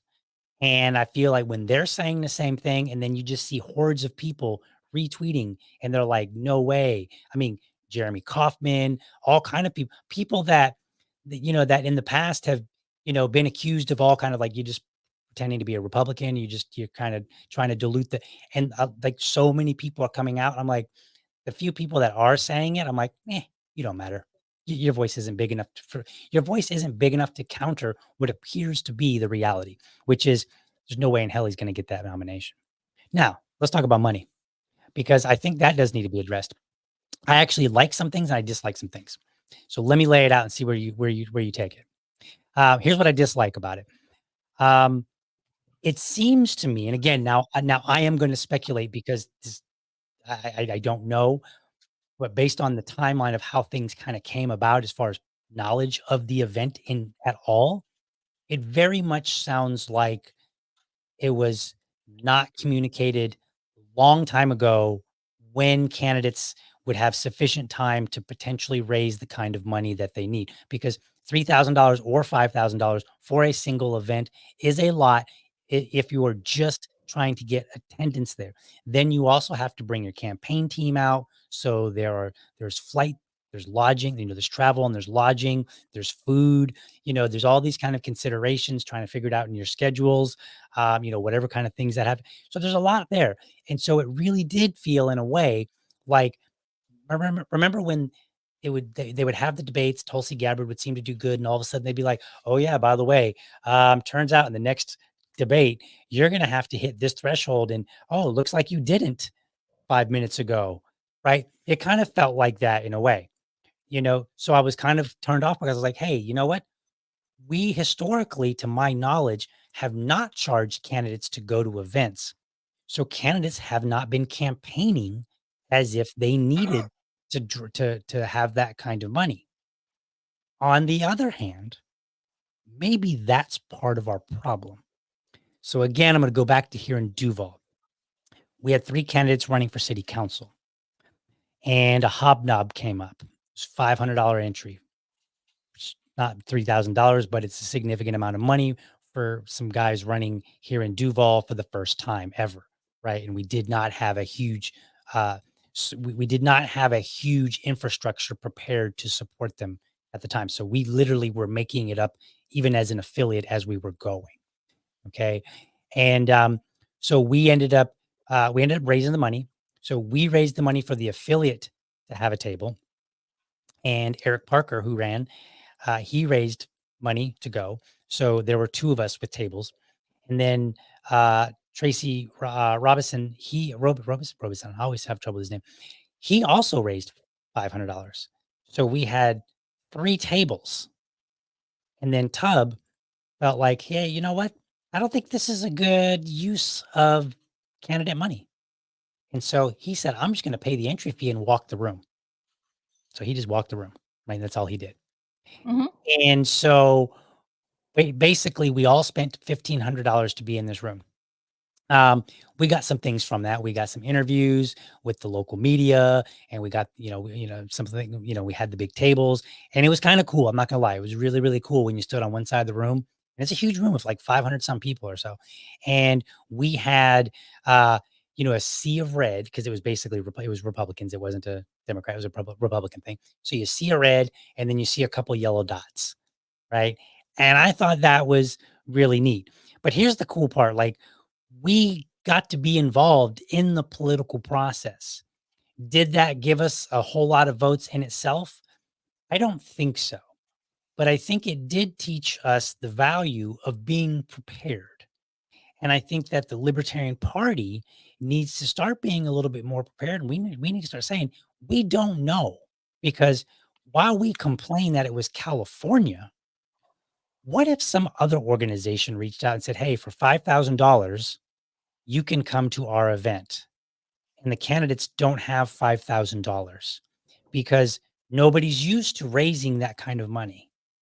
I think we need, in a way, I think you can look at it as a kickstart to say, we need to change how we do things. We need to operate as if we want to be a big player. We tell people when you go to get a job, um, dress for the job you want, raise money for the event that you would like to be at. Right? Same concept. Now, again, that doesn't totally squash my criticism, right? So I'm kind of into mixed feelings on this one. On one hand, I get it. I have no problem with charging our candidates. I don't have an issue with that.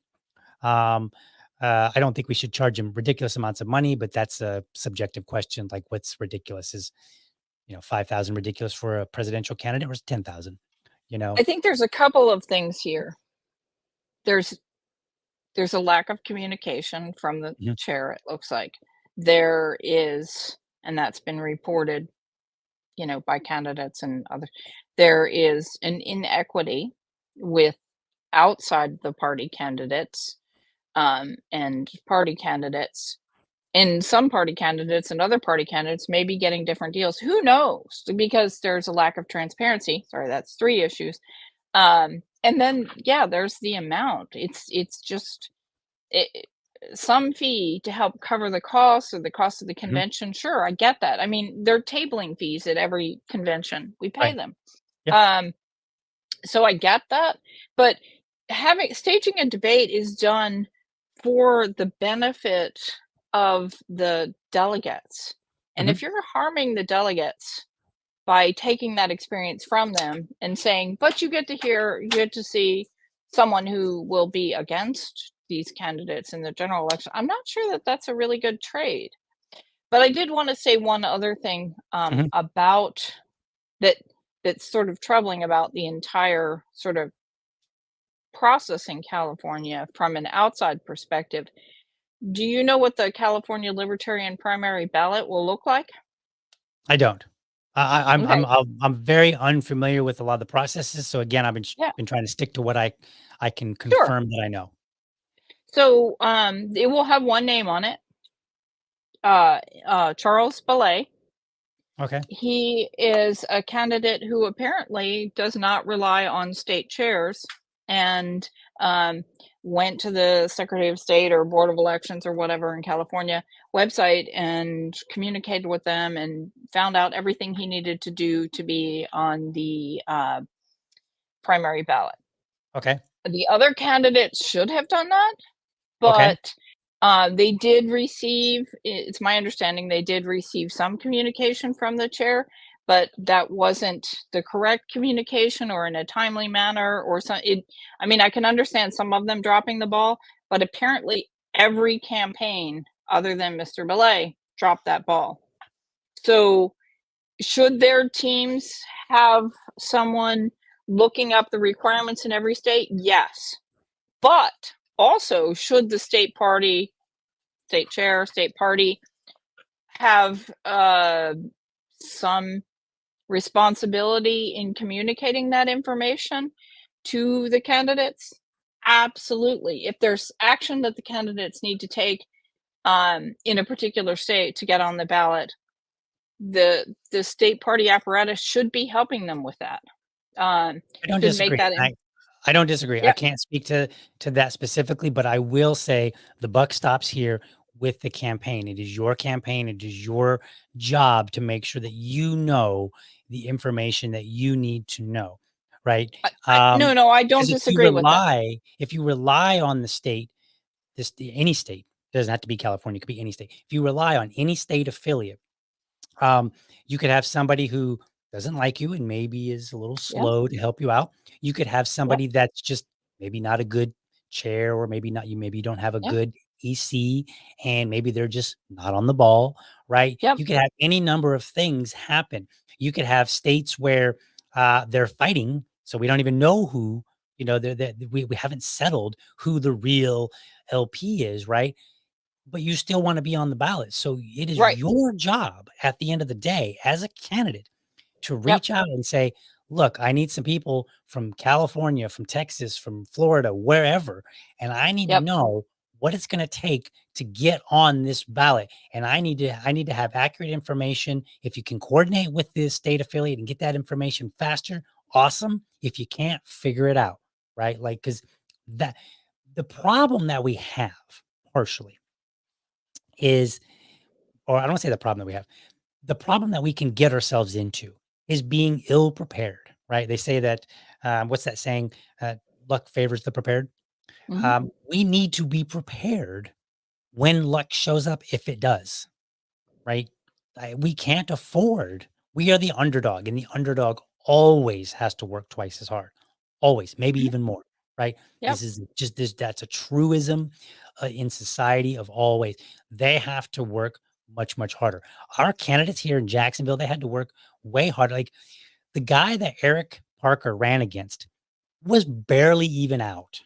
Like he was an establishment Republican. I think I saw maybe like 3 signs at all as I just drove around in general in Jacksonville. Like I didn't see any signs from this guy. And I was like, is he even campaigning?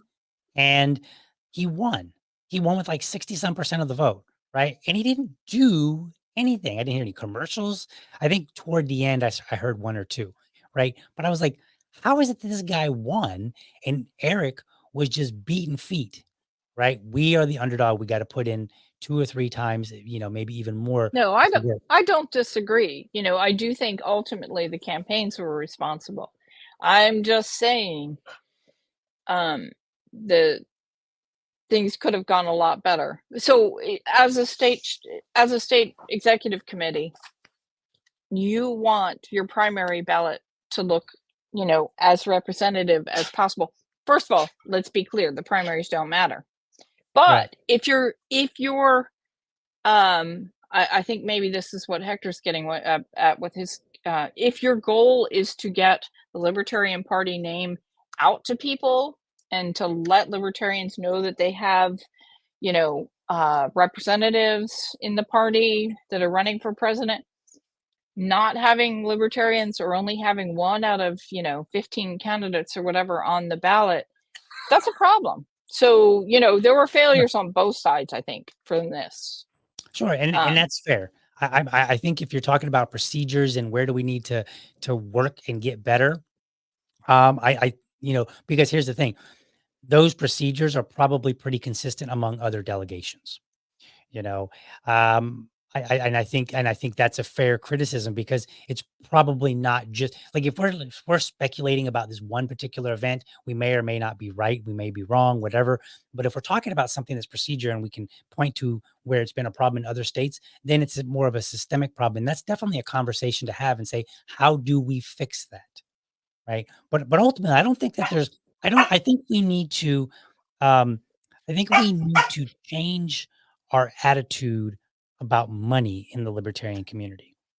And there's a much, much longer conversation that we don't have time for at all with that, because I would extend it to being financially independent and many other things.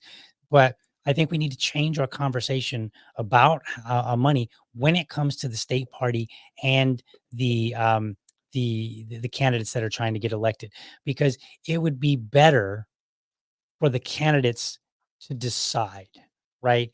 It wasn't that Tubb didn't have the $500. He had the money. He just chose to use it mhm. differently. And maybe that's the case with the other candidates here at the presidential, maybe they just didn't feel like, "Hey, man, I don't think that's going to be worth my money." That's fine. That's a great decision for them to make. They should be in that position to make it. Right? If we like a preferred candidate, we should be donating money, or we should be supporting them in such a way where they can get donations so that when it comes to events like these, they can make a decision and say, I don't feel that my supporters would want me to spend this money to go to this particular event, or maybe I do. Right. Sure, let's see. Question I up on the think, screen. yeah, I think we should probably start wrapping up. But I think Yes. that Hector's question is a really good one to wrap up and open a broader conversation on at the same time. And I see this as being an issue. Should we have RFK at the national convention? I don't see a problem with it. I don't see a problem with having anybody come and speak, so long as there's some sort of purpose in it. I mean, we don't want just any random person to speak for no good reason. It has to be related to something that we're doing, the business, the party, something, right? In this particular case, it would be. Well, I think it would be our acceptable to have. business would be running against RFK. So Right, I'm a little right, confused about that. It right. might make They more would be sense to running have against Taylor him if Swift. they were invited to have a debate or go on, go on a show and be on a panel. Like it's the same concept, right? There, anytime that our candidates are in the room with a competing candidate, whoever is organizing it, they are there as competition. And the whole point of having them all together is to get as many eyeballs there as Oh, possible. So I'm I not sure default if to that the idea that it would bring more eyeballs and that our candidates can and should be capable of standing very tall and delivering very well, no matter how big their name is. I'm not sure if that was Hector's question. That's not the way I read it. Should he be invited to debate our candidates at our national convention? That would be interesting. But I think should he be invited and paid as a speaker when he is running against our candidates? I'm not sure if that was Hector's intent, but that's the question Oh, that I heard, and I do see a problem with that. if Should we have Biden speak at our convention? Like, oh, hey, delegates, you know, I don't know. It's weird.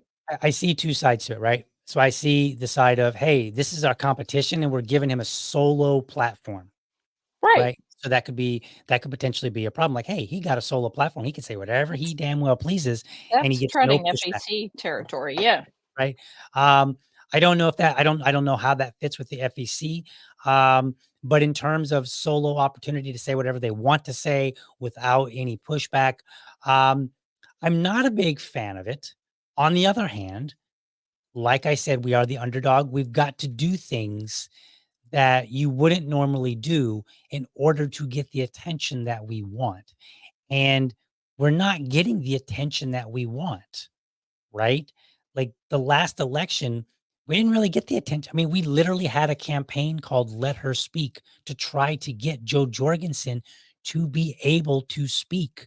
And then she was at a convention where I think, not a convention, but I mean, an event where she wasn't allowed to speak. She showed up hoping to get into like the debate or something like that, and then stood outside talking to people, right? Like we are struggling to get people to hear us. So if that means capitalizing on somebody's name, I'm not above it. So And I feel confident that several the delegates, like, I don't think that RFKs, and I'm definitely sure that Biden, for sure, like even worse, right, are going to be able to sweet talk the delegates into voting for him, right? I just so don't think several they're going to do it. conventions ago, we had a candidate for an internal party office. Take advantage. He was standing up to give his speech for, I think, secretary, and he took advantage of the interim chair or vice chair, whatever, being off stage for a bathroom break to strip down to his skivvies, and that was James Weeks on stage. So that was on CNN. I'm sure you've seen the pictures. Yep, I've Naked seen the video. Libertarian on stage. That got us a lot of attention. So and I say, oh, it wasn't a big deal. Delegates are always rowdy at a convention. It's very old timey. Mhm. Is add a little excitement. But I hear people say, oh no, years later, when I talk about the Libertarian Party, all they say is, I remember that naked, chunky guy on stage dancing. Right. And so, yes, we could have RFK there, but if what people remember from the 2024 Libertarian Party convention is a guy standing up and saying $15 minimum wage is not enough, Right. that's a problem. That is a big problem. So then years later, people would say, isn't the Libertarian Party the ones who platformed RFK to get up and say that we need a higher minimum wage? That's a problem. Right. So So even though the candidates won't, in this hypothetical here, if RFK is at the national convention and he's given an opportunity to speak alone without the candidates present to challenge back, he's not really entirely speaking without the opportunity to be pushed back because he still has the delegates to contend with, right? So there will be boos in the crowd. There will be cheers in the crowd. they're going to cheer on the things that he says that they agree with. And there will be, like, if he says, hey, we shouldn't have vaccine mandates, I imagine there will be cheers for that. If he says, hey, something positive about Israel going to war, in this particular delegation, he's going to get a lot of boos and yells, right? That's going to be captured. And so later when they say, well, this guy went and spoke these things, they'll also be saying, but this is the response from the crowd. It was positive or People negative. booed James Weeks, and no one says, "Oh, but yeah, sure, this guy Right. stripped naked on stage," but people Right. booed him, That's and not then he was taken expressing off the stage. that's not But expressing an idea out loud that you may or may not support. well, That's just James literally might a disagree, moron. That's literally but a moron doing absolutely nothing relevant whatsoever to a political party. Stripping down is nothing at all relevant to a political party. Talking right, about minimum wage, yes. war, those kind of things, those are relevant to a political So if party. we Their have boos someone mean on more. yes, but if we have someone on the main stage saying those ideas, we're I hate to use liberal terminology, but we are platforming those ideas. I'm not necessarily 100% opposed. Sure, I'm sure. just taking that side, but Yeah, I yeah. see the argument against it. Why would so people say, well, that will get us attention. The attention it gets us, all the clips that people see from the LNC won't be like our amazing candidate saying amazing libertarian things, or even the delegates booing. They'll be RFK saying let Israel or Israel should go to war and we should support them, and Right. we should have a higher minimum wage. That's, I'm not sure, the impression that we want to leave in people's minds via the national media. I mean, sure, it's attention, but it's attention for RFK and his bad ideas. So let's Anyway, wrap this up. Here's what I'll say, and then if you yeah. have any final words, and then we'll wrap it up. Um, I think there's a distinct difference between foolish actions like stripping on stage, and I think that um, those are the kind of things where the delegation should basically be willing to toss people right on out, like whatever formalities they need to toss them out, you know, to make it very clear that it is not acceptable and we will not accept it in the future.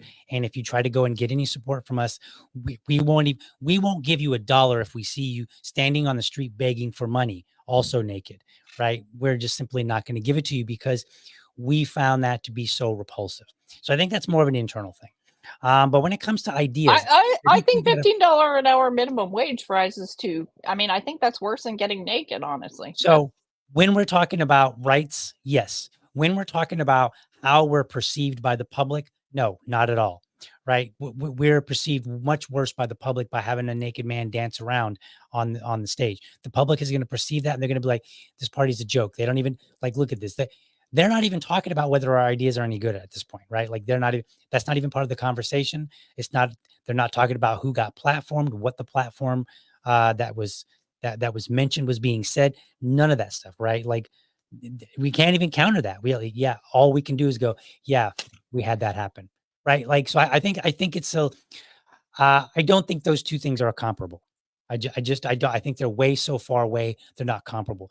Are there legitimate concerns about having somebody like RFK having a platform to speak without the the candidates there to make a rebuttal? I do think so. Would I go see him? Would I pay money to see him? No. When I went to PorkFest, did I pay? I don't think I paid an additional fee. I think I just went. Maybe I did. I don't But remember. you had to Um, surrender your gun. Just kidding. I mean, I and the delegates in California, by the way, will not be I wasn't allowed to carry carrying, their so guns. whatever. I Yeah. was gonna have to use my bare fist in PorkFest because I don't carry a PorkFest, but that's a different conversation for some other day. So but again, I always go back to at the end of the day, I feel confident with our delegates that they will make the right choices. And I think that what we need to do as a party, we need to start putting our toe in the water in areas where it might be a little uncomfortable, and we need to try things out and see how it works. Right. We need to do different things, and we need to do a lot of different things. And some ideas will work, some won't. I could go on and on about ideas that we've tried here in Duval. Some of them they did we had some benefits from, and some of them like zero. Like literally we could have stayed in bed and had better results because we would have been more well rested. And Right. I'd love to see more experimentation like that Right. at the county level. I think because that's appropriate. I'll never forget what happened here. Now I'm going to close. If you have any final words, I'll shut up after this. But I'll never forget what happened here in Duval years ago. There was a woman. She popped up on our radar running for one of the state congressional seats, and nobody knew who she was. So somebody managed to get a hold of her phone number. I called her up. I was the treasurer, I think, at the time. And I called her up and I said, "Hey, let's have a conversation. I'm the treasurer. And sounds like I hear you're running as a libertarian candidate." "Oh, yes, I'm running as a libertarian." "Awesome, great. Tell me about yourself." She started talking. And as we were talking, I was like, "Man, this woman sounds like a conservative, like a political conservative, not like a personal conservative, right?" Mhm. And I was like, okay. I didn't say anything. And so invited her out to speak. We got a pretty good crowd that night. We got like 20, 22 people to come out, which for our affiliate at the time was really small numbers, like really big numbers, because we were used to like 10. So we got like double the crowd. They came out to hear this woman talk about running as a libertarian candidate. They kind of ate her up because she said something to the effect of wanting to bring God back into schools. And most of us don't even want the public schools in the first place. So we're not even to the point of talking about bringing any religion into schools. The fact of the matter is we wanted to abolish them in the first place. And then she said something about having some sort of reasonable limits on firearms. And they were done. And I mean, they were polite, but they ate her up. Right. And it was pretty clear that she got rejected. And, so even here at a local level, I've seen what happens when somebody comes in off message. They don't fare very well. And I feel like right now we can have a lot of confidence in our delegates, and we've got to do some experimenting. We've got to do things differently because they keep running tyrants. That's what I got to say. Last words. I don't have any. It's Okay. been a really interesting discussion. A lot to think about. Yep. All right. Well, thank you, Susan. I'm going to put you backstage while I give the final closings here. Thank you, folks, for listening. I know this was especially long, 2 hours. Goodness gracious, for anybody that watched the whole time, God bless you. Thank you so much. I hope you found the episode informative and inspiring nonetheless. I want you to be sure to catch me Monday through Friday, weekdays, 7 a.m. Eastern Time for an informed discussion on politics and culture. And then again on Sundays at 7 p.m., where Susan Hogarth joins me to discuss LP happenings. Now, normally we don't go this long. The show is typically 1 hour, and we stick to just telling you what is happening, but we wanted to address kind of like this elephant that was in the social media room. Make sure that you are subscribed to my YouTube channel or my Rumble channel, whichever one you prefer. You can go to youtube.libertydad.com. You can also go to rumble.libertydad.com. Make sure you subscribe. And hey, you know what? Write a comment, even if it's later. If you're watching this at a later point, throw a comment in there. Let me know how I'm doing. Last but not least, I want you to remember that if you are a champion of liberty, your business is people and your product is liberty. I want you to have a great week. Get you some good rest. Hit the grind hard tomorrow. But for now, we're out.